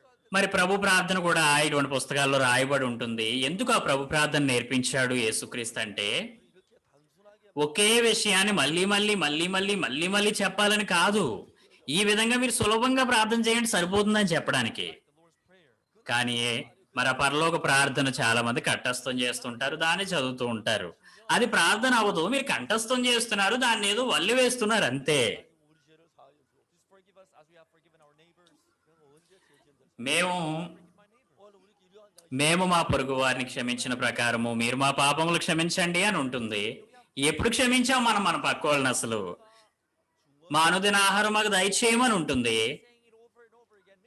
చూడండి, మన ఇంటి దగ్గర సమృద్ధిగా ఆహారం ఉంది, మనం తింటాం ఈ రోజు ఖచ్చితంగా అని తెలుసు కూడా మన ఆహారం మాకు దయచేయమని అడుగుతున్నాం. యేసు చెప్తున్నాడు మీరు ప్రార్థన చేయాల్సింది అలా కాదు. People there are just reciting this prayer heart. ప్రజలు ఎటువంటి హృదయం లేకుండా మాటలను అదే పనిగా చదువుతూ ఉంటారు. ఒకసారి నేను ఒక ప్రెస్బిటేరియన్ చర్చికి వెళ్ళాను. Like Wednesday evening when మరొకసారి సాయంత్రం ఏం జరిగింది అంటే ఆ ప్రభు ప్రార్థన, పరలోక ప్రార్థన, ఆ పరలోక మందు నీ చిత్తం నెరవేర్చబడినట్లు భూమి అందున నెరవేరిన గాక బ్లా బ్లా బ్లా బ్లా బ్లా అంటూ ప్రార్థన ముగించారు. దేవుడు అలా సంతోషిస్తాడండి? దేవుడు దాన్ని బట్టి సంతోషంగా ఉండడు. అది ఎటువంటి హృదయం లేని ప్రార్థన, ఎటువంటి హృదయం లేని ప్రార్థన అది. దాన్ని అదే పనిగా చదవడం కాదు. మీ దగ్గర ఏం ఆహారం లేనప్పుడు మీరు ఆహారం గురించి అడగండి. మీ దగ్గర షూ లేకపోతే మీకు షూ కావాలని అడగొచ్చు, అవునా? కానీ ప్రజలు బాహ్యంగా పైన ఆత్మీయ జీవితాన్ని జీవించడానికి ప్రయత్నిస్తూ ఉంటారు, ఎటువంటి ఆలోచన లేకుండా. దేవుడు ఆ విషయాన్ని ఎంతో ద్వేషిస్తున్నాడు. మనం మళ్ళీ మళ్ళీ దాన్నే 10 సార్లు చదవడం కాదు చేయాల్సింది. 그 뜻은 무엇이 아십니까? 예수 십자에 못 박혀서 우리 죄를 사는 것이 하늘의 계획. పరలోకమందు నీ చిత్తం ఎలాగో నెరవేర్చున్నదో భూమి అందును అలాగే నెరవేరునుగా కాని ఉంటుంది ఆ ప్రార్థనలో. దాని అర్థం తెలుసా మీకు? 예수 십자에 못 박혀 그대로 이루어졌. భూమిపైకి యేసుక్రీస్తు వచ్చి మన పాపములు ముగించడం అనే ఆ చిత్తం గురించి మాట్లాడుతున్నాడు. ఆయన ఇప్పటికే వచ్చాడు, దాన్ని ముగించేశాడు. ఆ చిత్తం భూమిపైన కూడా నెరవేర్చబడింది ఇప్పటికే. కానీ ప్రజలు నీ చిత్తం నెరవేర్చబడును గాక, నీ చిత్తం నెరవేరును గాక అని ఇంకా ప్రార్థన చేస్తూ ఉంటారు. దేవుడు దాన్ని బట్టి సంతోషించడు. 근데 이제 오늘날 그걸 주기도는 왜 오늘? మరి మీరు మత్తయి సువార్త చూసినప్పుడు దేవుడు సెలవిస్తూ ఉన్నాడు, మీరు చెయ్యాల్సింది ఇలా కాదు, ఇలా సింపుల్ గా ఉండాలి అని చెప్పడం కోసం. 근데 중요한 건 하나님은 కానీ ప్రజలు దాన్ని మళ్ళీ మళ్ళీ మళ్ళీ మళ్ళీ బట్టి బట్టి చదువుతూ ఉంటారు. 기도하면 하나님이 제일 싫어한다. God hates the heartless, superficial prayer, which is heartless. 그러니까 이제 두 హృదయం లేని ప్రార్థన దేవుడు ఎంతగానో ద్వేషిస్తూ ఉన్నాడు. Secondly, the most important thing is రెండో విషయం, అతి ప్రాముఖ్యమైనది ఏంటంటే 그걸 가지고 십계명 율법이라고도 말하는데 God also calls it 10 Commandments, the law. దేవుడి 10 ఆజ్ఞలు ధర్మశాస్త్రం ఏదైతే ఉందో It is also called a covenant. దాని నిబంధన అని పిలుస్తున్నాడు ఆయన. The covenant. ఎందుకు ఆయన ఒక ప్రామిస్ లేదా నిబంధన అని పిలుస్తున్నాడు? ఎందుకంటే 10 ఆజ్ఞల ద్వారా మనం నిబంధన చేసుకున్నాం కనుక. You bless, if you break it, you'll be cursed. మీరు ఆశీర్వదించబడతారు, పాటిస్తే. మీరు గనక అతిక్రమిస్తే శపించబడతారు. The curse is when we మరి ఆ వాగ్దానం అనేది, నిబంధన అనేది ఉండడం మూలంగా మనం అతిక్రమించినప్పుడు అలా శపించబడాల్సిందే, వేరే మార్గం లేదు. kept the law perfectly. కానీ ఏ మానవుడు లేడు ఆ ఆజ్ఞలు పరిపూర్ణంగా పాటించింది. ఎవ్వరు లేరు. Maybe if you want to keep it to a certain degree, maybe you can do it. బహుశా మీరు కొద్ది వరకు పాటించగలిగి ఉంటారు, కొద్ది వరకు ప్రయత్నించగలిగి ఉంటారు. 십계명을 마음으로부터 지키는 한 사람도 But there's no one who can keep the 10 commandments కానీ perfectly from the 10 ఆజ్ఞలను పుట్టుక నుండి పరిపూర్ణంగా పాటించగలిగిన వారు ఎవరు లేరు. You say to the old that thou shalt not have adultery. అందుకే మరి యేసు సెలవిస్తూ ఉన్నాడు, వ్యభిచరింపవద్దని చెప్పిన ఆజ్ఞను మీరు విన్నారు కదా. కానీ నేను మీతో చెప్పినది ఏమనగా, ఒక స్త్రీని మోహపు చూపుతో చూసి ప్రతివాడును తన హృదయమందు అప్పుడే ఆమెతో వ్యభిచరించెను అంటున్నాడు. 10 commandments. చూడండి, యేసు ఆ 10 ఆజ్ఞలను ఎవరు పాటించలేరు అని రుజువు చేయాలనుకుంటున్నాడు. మనం అందరూ కూడా శాపాన్ని పొందుకోవలసిన వారమని గుర్తించాలని కోరుతున్నాడు. మానవులమైన మన వాస్తవ స్వరూపం అది. ఇప్పటి వరకు మన ఆజ్ఞలు అతిక్రమిస్తూనే వచ్చాం. ఇప్పటి నుండి మీరు దాన్ని పాటించినప్పటికీ కూడా, ఇప్పటి వరకు ఏవైతే మనం తప్పిపోయామో, అతిక్రమించామో వాటి విషయంలో నిరపరాధులం అయిపోతామా? అలా కాదు. ఇప్పటి నుండి మీరు వాటిని పాటించినప్పటికీ కూడా, ఇప్పటి నుండి వాటిని మీరు అతిక్రమించకుండా జీవించినా కూడా, ఇప్పటి వరకు చేసిన వాటి విషయంలో మనం అపరాధులమే. అందుకే 31వ వచనం ఇక్కడ ఏం చెప్తుందో చూడండి. యిర్మీయా గ్రంథం 31:31. ఇదిగో నేను ఇశ్రాయేలు వారితోనూ యూదా వారితోనూ క్రొత్త నిబంధన చేయ దినములు వచ్చుచున్నవి, ఇదే యెహోవా వాక్కు. With the house of Judah. 자, 첫 번째 언약은 십계명 율법으로 약속을 했는데 With the first covenant, the 10 commandments, God made a 이 covenant with 법을 them. 다 మరి ఆ 10 ఆజ్ఞలు దేవుడు దాని మొదటి నిబంధనగా పిలుస్తున్నాడు. కానీ వారందరూ కూడా ధర్మశాస్త్రాన్ని అతిక్రమించారు, తప్పిపోయారు. Anymore because they have all violated the law. వారందరూ తప్పిపోయారు. 사랑해서 So because God loved us so much, కానీ దేవుడు మనల్ని ఎంతగానో ప్రేమించాడు కనుక He promised us to bless us if we keep them all. వాడన్నిటినీ పాటిస్తే మనం ఆశీర్వదించబడతాము, నేను ఆశీర్వదిస్తానని మాట ఇచ్చాడు మనకి.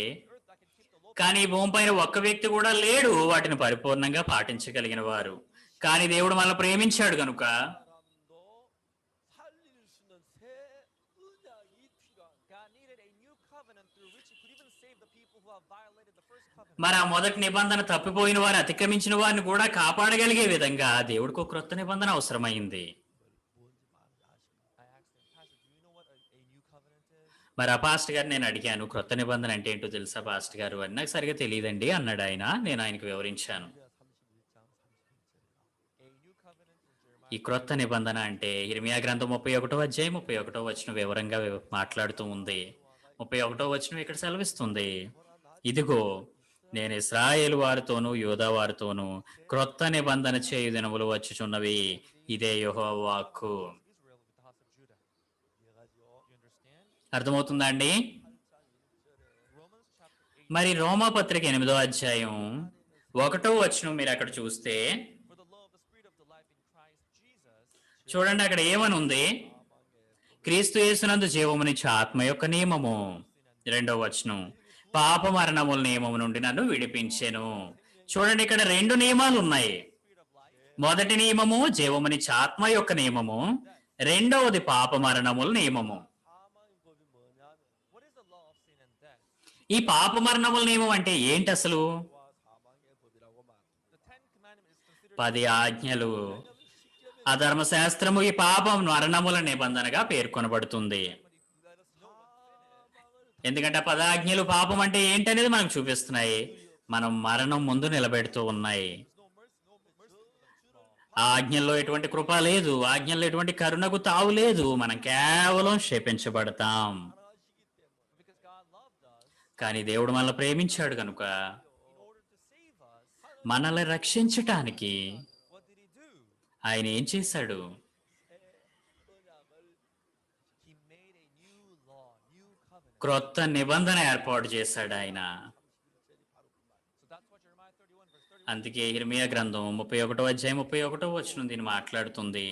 కాబట్టి ఇదిగో ఇశ్రాయేలు వారితోనూ యూదా వారితోనూ క్రొత్త నిబంధన చేయి దినములు వచ్చుచున్నవి, ఇదే యెహోవా వాక్కు.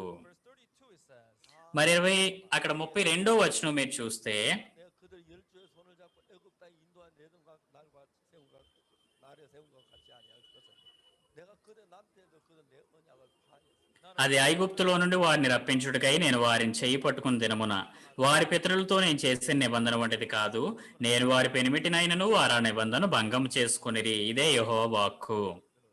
연대별로 이제 조사를 했는데 so when you study the years when they gave them the law, 이스라엘에서 చూడండి, మరి వారు ఎప్పుడు ఆ ధర్మశాస్త్రం ఇవ్వబడింది అని మనం జాగ్రత్త పరిశీలిస్తే 이집트 మరి క్రీస్తు పూర్వం 1491 ఆ సమయంలో వారు ఐగుప్తు నుండి బయటికి రావడం జరిగింది. ఇశ్రాయేలీలు ఐగుప్తులో ఉన్నారు వారు మొదటగా. the land of Egypt was BC 1491. మరి క్రీస్తు పూర్వం 1491లో వారు ఐగుప్తు నుండి ఇశ్రాయేలీలు బయటకు వచ్చారు. Why they came out of the land of Egypt. క్రీస్తు పూర్వం 1491లో The law ఐగుప్తు దేశం నుండి వారు బయటకు వచ్చారు. 6월절 날 저녁에 나왔어요. on the day of the Passover they came out of the land of Egypt in 1491. మరి పస్కా పండుగ దినం ముగిసిన తర్వాత 1491 క్రీస్తు పూర్వం ఐగుప్తు దేశాన్ని విడిచి వారు బయటకు వచ్చారు. వారు ఎర్ర సముద్రాన్ని దాటారు. 시나이 반도라고 나오는데 So they went to the so-called this peninsula Sinai. మరి అక్కడ సీనాయి ప్రాంతం దగ్గరికి వారు రావడం జరిగింది. There's a mountain named Mountain Sinai in the peninsula. మరి అక్కడ ఆ ప్రాంతంలో ఆ సీనాయి కొండ ఉంది.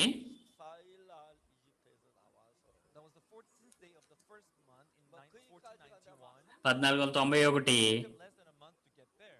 మొదటి నెల 14వ రోజు అది. అక్కడికి వెళ్ళడానికి దాదాపు ఒక నెల రోజుల సమయం పట్టింది వారికి. ఇప్పుడు మోషే ఆ కొండ పైకి రమ్మని పిలుపుని పొందుకున్నాడు. 법을 다 지켜 행하며 He told the Israelites that if you keep my law, మరి అక్కడికి the kingdom of priests. వెళ్ళిన తర్వాత ఆయన ఏం చెప్పాడంటే, ఇశ్రాయేలీలతో చెప్పు, మీరు గనక నా కట్టడములన్నీ ఆచరిస్తే Your laws మీరు ఆశీర్వదించబడతారు, నాకు చెందిన ప్రజలుగా ఉంటారు. ఇశ్రాయేలీలు ఏమన్నారంటే, మేము వాటిని అన్నిటినీ కూడా చక్కగా పాటిస్తాము, దేవుని సేవిస్తామని చెప్పారు. wrote the 10 Commandments. ఇప్పుడు మోషే మళ్ళీ ఆ కొండపైకి వెళ్ళినప్పుడు 10 ఆజ్ఞలు రాయబడినటువంటి 2 రాతి పలకలను దేవుడు తనకి ఇచ్చాడు. ఆ 2 రాతి పలకలు తీసుకుని మోషే మరి ఆ కొండ దిగి వస్తున్నాడు. When he came down, what was going on? తన కిందకు వచ్చేటప్పటికి మరి ఆ కొండ దిగువ భాగంలో ఏం జరుగుతుంది? It had been 40 days since Moses had went up. అప్పటికి 40 రోజులయ్యింది మోషే ఆ సేనాయి కొండపైకి వెళ్ళి. మోషే ఏమైపోయాడు అసలు? People waiting at the foot of the mountain, they thought Moses must be dead. ప్రజల ఆ కొండ కింద ఎదురు చూస్తూ మోషే ఇప్పటికి చనిపోయి ఉంటాడు. No water, no food. He cannot survive for 40 days. వారికి నీళ్లు లేవు, ఆహారం లేదు, 40 రోజులు వారు బ్రతుకుండలేరు కదా. సరే, ఇప్పుడు మోషే వెళ్ళిపోయాడు, మోషే లేడు, ఎవరు మనల్ని నడిపిస్తారు? మరి వారందరూ కూడా అహరోన్ అడిగారు ప్రజలను నడిపించమని. ఇప్పుడు అహరోన్తో కలిసి ఏం చేశారంటే వారి దగ్గర ఉన్నటువంటి బంగారాన్ని అంతటినీ కూడా వారు కలెక్ట్ చేశారు. మరి ఆ బంగారు ఉంగరము, బంగారు చెవి పోగులు ఇవన్నీ కూడా వాళ్ళు కలెక్ట్ చేసి వాటిని తెచ్చి అహరోన్కి ఇచ్చారు. వారు దాంతో ఒక దూడం చేసుకున్నారు. ఐగుప్తు దేశం నుండి మనల్ని విడిపించి తీసుకొచ్చిన దేవుడు తినే. చూడండి, మొదటి ఆజ్ఞ, నేను తప్ప వేరొక దేవుడు మీకు ఉండకూడదు, ఎటువంటి పోతపోసిన విగ్రహాలు మీరు చేసుకోకూడదు, మీ దేవుడైన యెహోవా నామమును వ్యర్థంగా ఉచ్చరింపకూడదు. రెండవ ఆజ్ఞ ఏదైతే ఉందో వాళ్ళు దాన్ని అప్పటికే అతిక్రమించారు. 3,000 మంది ప్రజలు ఆ పాపం మూలంగా ఆ రోజు చంపబడ్డారు, మరణించారు. వారు అక్కడి నుండి నిరంతరంగా ఆజ్ఞలను అతిక్రమిస్తూనే ఉన్నారు. నిరంతరంగా శాపం వారి మీదకి వస్తూనే ఉంది. చనిపోతూనే ఉన్నారు. దాని నుండి బయటకు రావడానికి వారు ఏం చేసుకోలేకుండా ఉన్నారు. మరి 20 సంవత్సరాల వయసు పైబడిన వారందరూ కూడా అరణ్యంలోనే చనిపోయారు ఆ ప్రయాణంలో. మరి చివరికి ఆ వాగ్దాన దేశం కానానికి వారు చేరుకున్నారు. దేవుడు ఇశ్రాయేలీలు ఎంతగానో ప్రేమించాడు కనుక వారిని రక్షించడం కోసం దేవుడికి క్రొత్త నిబంధన అవసరమైంది. అందుకే ఇక్కడ ఇర్మియా గ్రంథం 31వ అధ్యాయం 31వ వచనం చూస్తే, ఇదిగో నేను ఇశ్రాయేలు వారితోనూ యోధా వారితోనూ క్రొత్త నిబంధన చేయు దినములు వచ్చుచున్నవి. ఇదే యెహోవా వాక్కు. మరి దీని గురించి మాట్లాడడం ఇక్కడతో ముగిస్తాను. నేను తర్వాత అధ్యాయం గురించి దాని గురించి ఎక్కువ మాట్లాడతాను. ఈ రోజు నేను ఇక్కడ ఒక స్త్రీ మరి వ్యభిచారం చేస్తూ పట్టబడింది. మరి మోషే ధర్మశాస్త్రంలో అటు వారు వాళ్ళతో కూడా చంపబడాలని ఉంది. ఇప్పుడు పరిసయ్యులు శాస్త్రులు యేసుతో చెప్తున్నారు, బోధకుడా ఈ స్త్రీ వ్యభిచారం చేస్తూ పట్టబడింది, మోషే ధర్మశాస్త్రంలో అటు వారు రాళ్లతో కొట్టి చంపబడాలని చెప్తున్నాడు, మరి నువ్వేమంటావు? వారు యేసును శోధించాలని, ఇరుకున పెట్టాలని ఆలోచిస్తున్నారు. ఎలా? ఒకవేళ రాళ్లతో కొట్టేయండి అని చెప్తే పాపం రక్షించడానికి వచ్చానని చెప్తున్నాడు, కానీ ఈమెను రక్షించలేకపోతున్నాడు కదా అనడానికి. ఒకవేళ కొట్టొద్దు రాళ్ళతో అని చెప్తే మోషే ధర్మశాస్త్రాన్ని వ్యతిరేకిస్తున్నాడు అని నిందించడానికి. ఇక్కడ ప్రాముఖ్యమైన విషయం ఏంటంటే యేసు దేవుడై ఉన్నాడు. ఆయనకు తెలుసు ఆమె తన ముందుకు వస్తుందని. ఆమెను రక్షించడానికి కావలసిన జ్ఞానం ఆయన దగ్గర ఉంది. మీరు గనక యేసుని నమ్మితే, మీ హృదయం యేసు హృదయంతో ఒకటైతే, మీ జీవితంలో ఎటువంటి కష్టాన్ని మీరు ఎదుర్కొంటున్నప్పటికీ మీ హృదయం కనుక యేసు హృదయంతో ఒకటైతే, అప్పుడు ఆ సమస్య అనేది యేసు సమస్యగా మారుతుంది.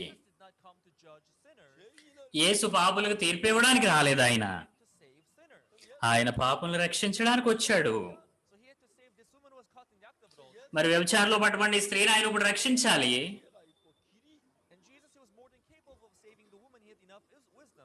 ఆమెను కాపాడడానికి కావలసిన దానికంటే కూడా ఎక్కువ శక్తి, జ్ఞానం ఆయన దగ్గర ఉన్నాయి. మరి యేసు ఏం చేశాడు? ఇప్పుడు ఆయన వంగి నేలపైన వేలుతో ఏదో రాస్తూ ఉన్నాడు. ఎందుకు? మరి ఇంతకు ముందు కూడా మీతో చెప్పాను కదా, దేవుడు 2 సార్లు ఆయన వేలుతో రాశాడు. ఆ మొదటి సందర్భం ఎప్పుడంటే 10 ఆజ్ఞల్ని ఆయన వేలుతో రాతి పలకల పైన రాయటం. రెండవదిగా యేసు స్వయంగా ఆయన వ్రేలితో నేలపైన రాయటం. మరి దేవుడు స్వయంగా ఆయన వ్రేలితో రాసినట్లయితే అదే నిబంధన. ఇప్పుడు ఆ మొదటి నిబంధన ఏమో ఆజ్ఞలు. మీరు ఆచరిస్తే ఆశీర్వదించబడతారు, అతిక్రమిస్తే శపించబడతారు.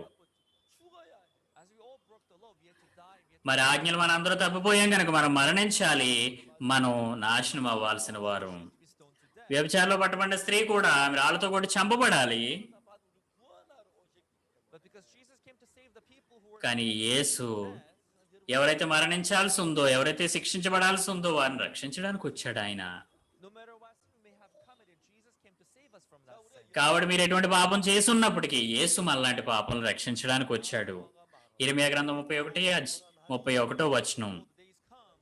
ఇదిగో నేను ఇశ్రాయేలు వారితోను యోధా వారితోను క్రొత్త నిబంధన చేయ దినములు వచ్చుచున్నవి, ఇదే యెహోవా వాక్కు. Verse 32 he says, మరి 32వ వచనం సెలవిస్తుంది, did not according to the covenant 내가 그들을 열주에 손잡고 애굽 땅 인도하여 내던 날에 세운 것 같지 아니야. that I made with the fathers in the day that they అది ఐగుప్తులో నుండి వారిని రక్షించుటకై నేను వారిని చేయి పట్టుకున్న దినమున వారి పితరులతో చేసిన నిబంధన వంటిది కాదు.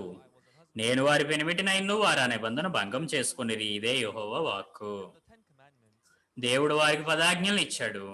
50은 못 지켰다는 if they kept 50% of them, if they broke 50% of them, వారిలో కనుక ఒక 50% మంది వాటిని పాటించగలిగి 50% మంది అతిక్రిస్తే అది బాగానే ఉంటుంది. 50% of those ఎవరైతే పాటించారో వారి ఆశీర్వాదాన్ని పొందుకుంటారు, విఫలమైన వారు శపించబడతారు. కానీ ఇక్కడ సమస్య ఏంటంటే ఒక్క వ్యక్తి కూడా లేడు ఆ ఆజ్ఞలు పాటించగలిగిన వారు. కానీ దేవుడు మనల్ని ఎంతగానో ప్రేమించాడు కనుక although we have violated the Ten Commandments, he still had to save us. ఆ 10 ఆజ్ఞలు మనం అతిక్రమించినప్పటికీ కూడా ఆయన మనల్ని రక్షించాల్సి ఉంది. But he had no way to save us through the law of Moses. కానీ మోషే ధర్మశాస్త్రం ద్వారా మనల్ని రక్షించడానికి దేవునికి ఎటువంటి మార్గం లేదు. అందుకే రోమపత్రిక 8వ అధ్యాయం 2వ వచనం సెలవిస్తుంది, He talks about the law of the spirit of life and the law of sin and death. క్రీస్తు యేసునందు జీవమునిచ్చు ఆత్మ నియమం గురించి అలాగే పాప మరణముల నియమం గురించి మాట్లాడుతుంది. Sin and death stands for the law of Moses. పాప మరణముల నియమం అంటే ఆ మోషే ధర్మశాస్త్రానికి సాదృశ్యంగా ఉంది. What is then the law of spirit of life? మరి జీవమునిచ్చే ఆత్మ నియమం ఏంటి? Verse 31. ఇర్మియా గ్రంథం 31వ అధ్యాయం 31వ వచనం చెప్తుంది, Make a new covenant with the house of Israel, with the house of Judah. 이 언약은 내가 그들 ఇశ్రాయేలు వారితోను యోధా వారితోను నేను క్రొత్త నిబంధన చేస్తాను. It's not like the covenant that I made with them when they came out of the land of Egypt. వారు ఐగుప్తులో నుండి బయటకు వస్తున్నప్పుడు వారి పితరులతో చేసిన నిబంధన వంటిది కాదు ఇది. 3절에 Verse 33. 33వ వచనం మీరు చూస్తే, 내가 이스라엘 집과 집에 세울 언약이라 This shall be the covenant that I will make with the house of Israel. 나의 법을 ఇశ్రాయేలు వారితోను యోధా వారితోను నేను చేయబో క్రొత్త నిబంధన ఇది. I'll put my law in their inward part and write it in their heart. And 33వ వచనం చివరిలో ఉంటుంది, వారి మనస్సుల్లో నా ధర్మ విధిని ఉంచేదను, వారి హృదయం మీద దాన్ని రాసేదను. 중요한 말씀은 34వ వచనంలో కూడా ఇది ఉంటుంది. is found in verse 34. 그들이 각 ఇక్కడ ఎంతో ప్రాముఖ్యమైన విషయమే 34వ వచనంలో మనం చూడొచ్చు. 이런 작은 자로 큰 자가 నేను వారికి దేవుణ్ణై యుందును, వారు నాకు జనులగుదురు. వారు మరి ఎన్నడూ యెహోవాను గూర్చి బోధన అందుదుము అని తమ పొరుగు వారికిని తమ సహోదరులకుని ఉపదేశము చేయరు. నేను వారి దోషములు క్షమించి వారి పాపములకి ఎన్నడూ జ్ఞాపకం చేసుకొనను. చూడండి, ఆ మొదటి నిబంధన మీరు ఆచరిస్తే ఆశీర్వదించబడతారు, అతిక్రమిస్తే శపించబడతారు. కానీ వారు అందరూ అతిక్రమించారు కనుక వారందరూ శపించబడాల్సిన వారే. I will forgive their iniquity. 하시는 그 죄. ఇప్పుడు మరి రెండవ నిబంధన చూడండి, నేను వారి దోషములు క్షమించి 34వ వచనం చివరిలో ఉంటుంది. మధ్యలో నుండి నేను వారి దోషములు క్షమించి వారి పాపములకి ఎన్నడూ జ్ఞాపకం చేసుకోనను. Because we have all committed గనుక అల్పులేమి గనులేమి అందరినూ నన్ను ఎరుగుదురు, ఇదే యెహోవా వాక్కు. చూడండి, రెండో నిబంధన ప్రకారం మనం అందరం ఎంతో పాపం చేస్తున్నాం కనుక by sending Jesus. 이게 이제 두 번째 దేవుడు సెలవిస్తూ ఉన్నాడు, నేను వారి దోషములు ఎన్నడూ జ్ఞాపకం చేసుకోను. 해당되는 법이고 First law depends on our behavior. ఇది రెండో నిబంధన. చూడండి, ఆ మొదటి నిబంధన అనేది మన ప్రవర్తనపై ఆధారపడి ఉంటుంది. Second law depends on what ఈ క్రొత్త నిబంధన దేవుడు ఏం చేశాడు అనే దానిపైన ఆధారపడి ఉంటుంది. we're able to forgive our sins. ఒకవేళ దేవుడు మన పాపములు కనుక క్షమించలేకుండా ఉంటే దేవుడు ఆయన నిబంధన ఆయనే మీరుతున్నట్టు. That is why by killing Jesus on the cross, he let us. అందుకే యేసును ఆ శిలువపై మరణించేలా చేయడం ద్వారా మన పాపములు సదాకాలానికి ఆయన కడిగేశాడు. This law starts మరి ఎప్పుడు in John chapter 8. ఈ నిబంధన అనేది ప్రారంభమైంది? యోహాను సువార్త 8వ అధ్యాయం నుండి. God wrote the law of Moses on the tables of stone. Yes, దేవుడు ఆ మోషేకి ఇవ్వబడిన ధర్మశాస్త్రాన్ని రాతి పలకలపై రాశాడు. but new covenant is written by కానీ క్రొత్త నిబంధన యేసు యొక్క వ్రేలితో నేలపై రాయబడింది. 다시는 그 죄를 기억지 아니하리라. 여호와의 ఇక్కడ 34వ వచనం చూస్తే ఈ క్రొత్త నిబంధన ఏం చెప్తుంది? నేను వారి దోషములు క్షమించి వారి పాపములకి ఎన్నడూ జ్ఞాపకం చేసుకొనను. we commit sin, but we have no power to wash those sins whatsoever. అవును, మనం పాపం చేసాం, కానీ ఆ పాపానికి అడుక్కోవడానికి మనకి ఎటువంటి శక్తి లేదు. అందుకే దేవుడు యేసును పంపించాడు. Iniquity and remember their sin no నేను వారి దోషములు క్షమించి వారి పాపములకి ఎన్నడూ జ్ఞాపకం చేసుకొనను అని చెప్తున్నాడు. ఇదిగో ఇశ్రాయేలు వారితోను యూదా వారితోను క్రొత్త నిబంధన చేయి రోజులు వచ్చుచున్నవి.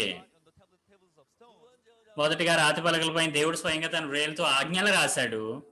And second law was written by the finger of Jesus on the ground. 이제 새 언약이 ఇప్పుడు ఆ రెండవ నిబంధన క్రొత్త నిబంధన ఏంటంటే యేసు స్వయంగా తన వ్రేలుతో నేలపై రాస్తున్నాడు. 뭐냐면 What does the second law say? ఏంటి ఈ రెండవ నిబంధన లేదా ఈ క్రొత్త నిబంధన ఏం చెప్తుంది? 기억지 아니라 여호와의 말 Saith the Lord, for I will forgive their iniquity, I will remember their sin no more. 똑같이 기억하는 నేను వారి దోషములు క్షమించి వారి అపరాధములకు ఎన్నడూ జ్ఞాపకం చేసుకొనను. చూడండి, అక్కడ స్త్రీ వ్యభిచారం చేసింది. If you were to be judged by the law of Moses, మోషే ధర్మశాస్త్రం ప్రకారం కనుక నువ్వు తీర్పును పొందుకుంటే నువ్వు మరణాన్ని ఎదుర్కోవాల్సి ఉంటుంది. be judged by the new covenant, కానీ క్రొత్త నిబంధన ద్వారా నువ్వు తీర్పించబడాలనుకుంటే నేను వారి దోషములు క్షమించి వారి పాపములకి ఎన్నడూ జ్ఞాపకం చేసుకొనను.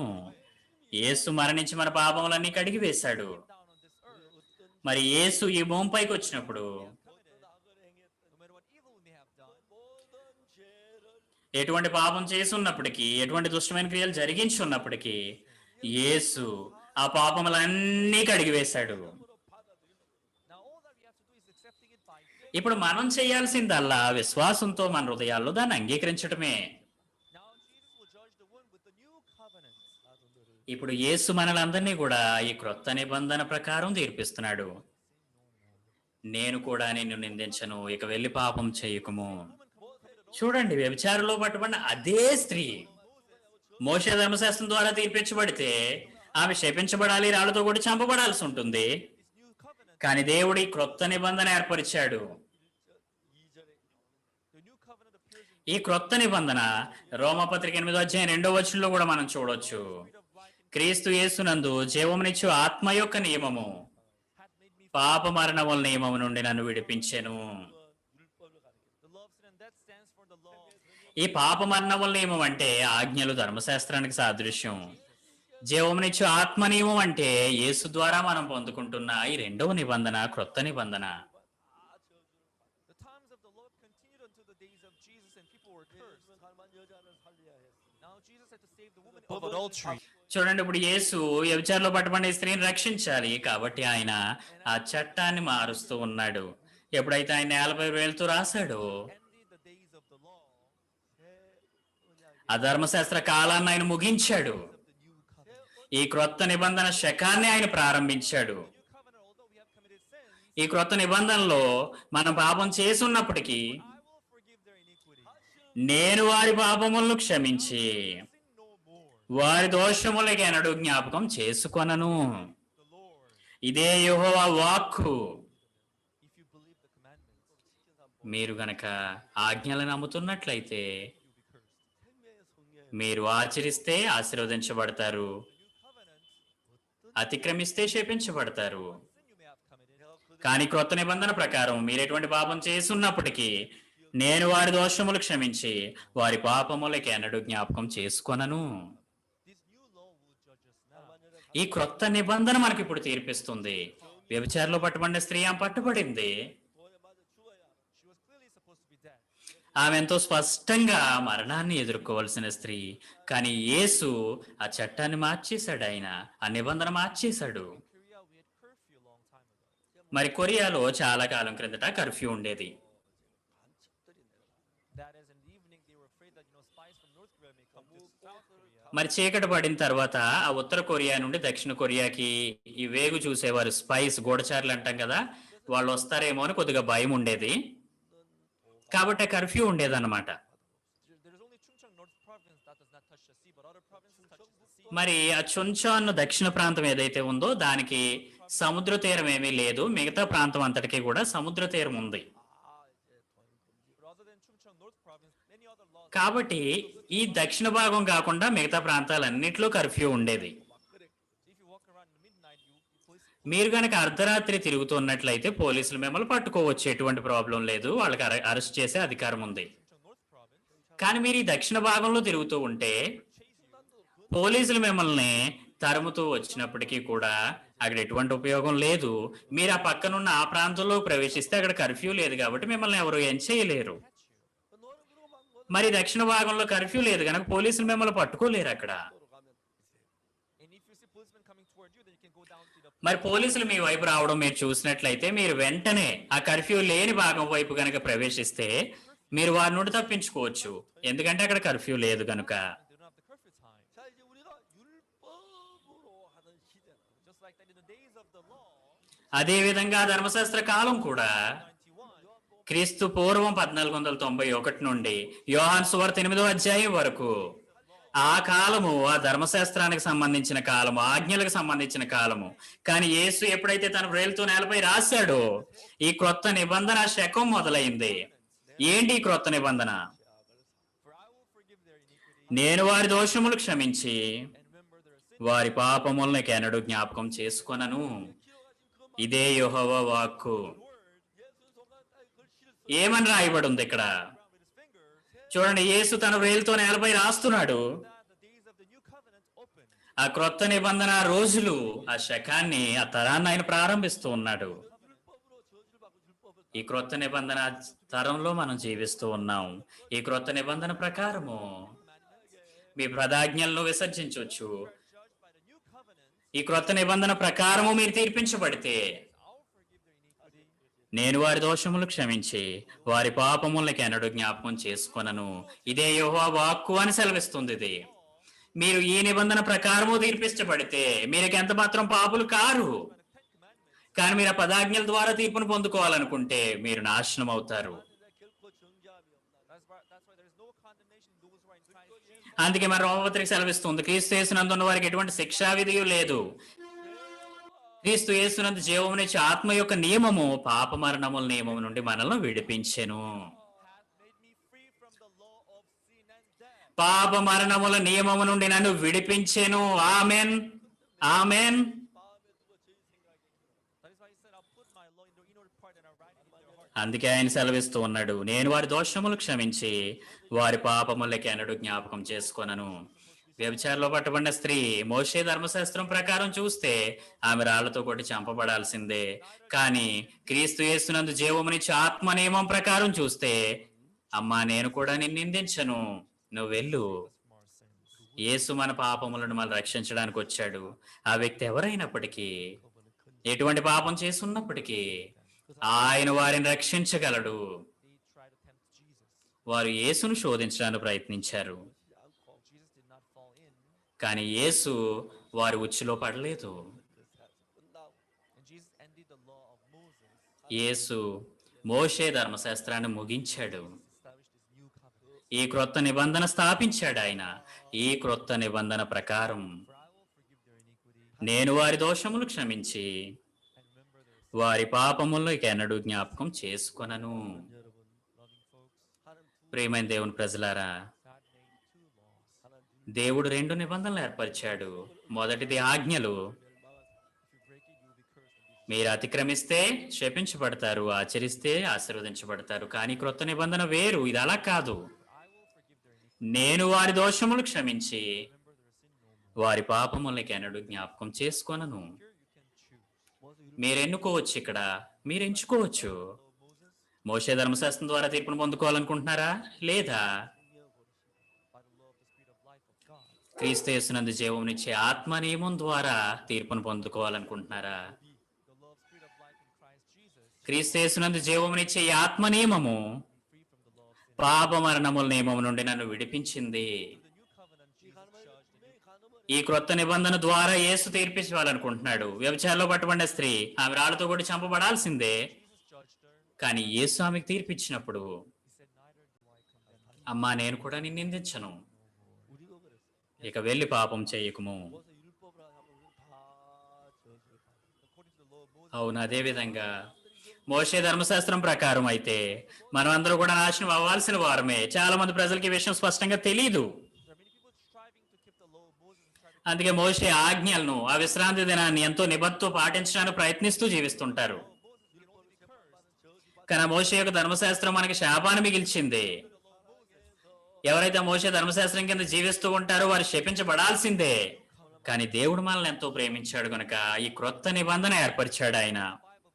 చాలా మంది ప్రజలు వారి బైబిల్ చదువుతున్నప్పటికీ విషయాలు వారికి అర్థం కావు. మోషే ధర్మశాస్త్రాన్ని ఆచరించడానికి ఎంతో కష్టపడి ప్రయత్నిస్తూ ఉంటారు.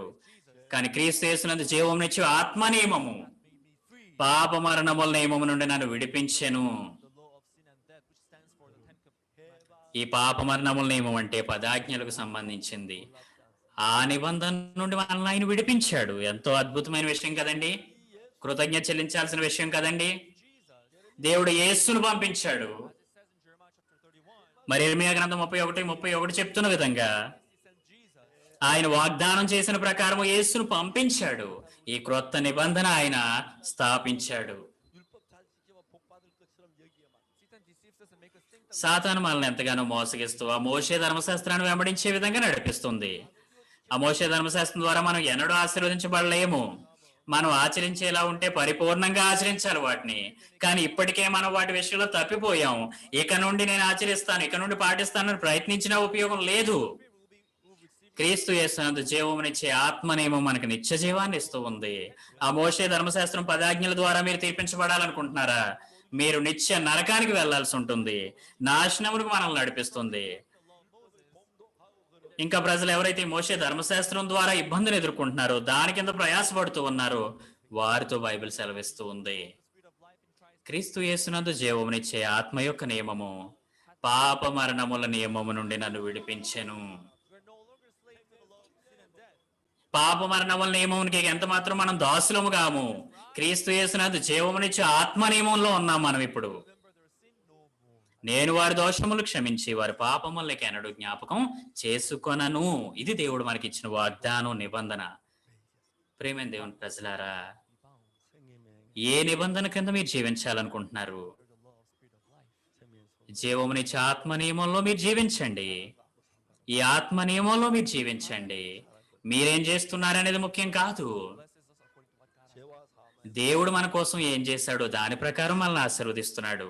He judges us depending on what we have done. 그래서 여러분 కానీ మరి ఆ పాత నిబంధన మోషే ధర్మశాస్త్రం ప్రకారం అయితే మనం ఏం చేశామో దాని ప్రకారం తీర్పు అనేది ఉంటుంది. You will not be judged and condemned just like 모세 율법으로 재판하면 వ్యభిచారంలో పట్టుబడిన స్త్రీ మోషే ధర్మశాస్త్రం ద్వారా గనక తీర్పించబడితే ఆమె రాళ్లతో కొట్టి చంపబడాలి. 지난 지금의 almost 2,000 years past. మన విషయంలో కూడా అదే విధంగా ఉంది. ఇప్పటికి 2000 సంవత్సరాలు పైగా అయ్యింది. అయినప్పటికీ ఈ 2 నిబంధనలు ఉన్నాయి. Many people that are still struggling to చాలా మంది ప్రజలు ఇంకా మొదటి నిబంధన కింద ఎంతో ప్రయాసపడుతూ జీవిస్తూ ఉంటారు. కానీ వారు ఎంత కష్టపడినప్పటికీ ఆ మోషే ఆజ్ఞలను వారు పాటించలేరు. ఇప్పటికే మనం తప్పిపోయి ఉన్నాం కాబట్టి మనం శపించబడాల్సిందే. క్రీస్తు యేసునందు జీవమునిచ్చు ఆత్మ నియమము పాప మరణముల నియమము నుండి నన్ను విడిపించెను. పాప మరణముల నియమము 멸망당한 율법이 it is the law, the 10 commandments, which 10 ఆజ్ఞలు మన పాపులుగా చేసి మరణానికి మనల్ని నడిపిస్తున్నటువంటి ఆ ధర్మశాస్త్రం గురించి, జీవమునిచ్చు ఆత్మ నియమము యేసు యొక్క నూతన నిబంధన. నేను వారి పాపములు క్షమించి వారి దోషములకి ఎన్నడూ జ్ఞాపకం చేసుకొనను. ఈ విధంగా దేవుడు ఈ నూతన నిబంధన ఏర్పరిచాడు. ఆయన మన పాపములన్నీ కడిగి వేశాడు.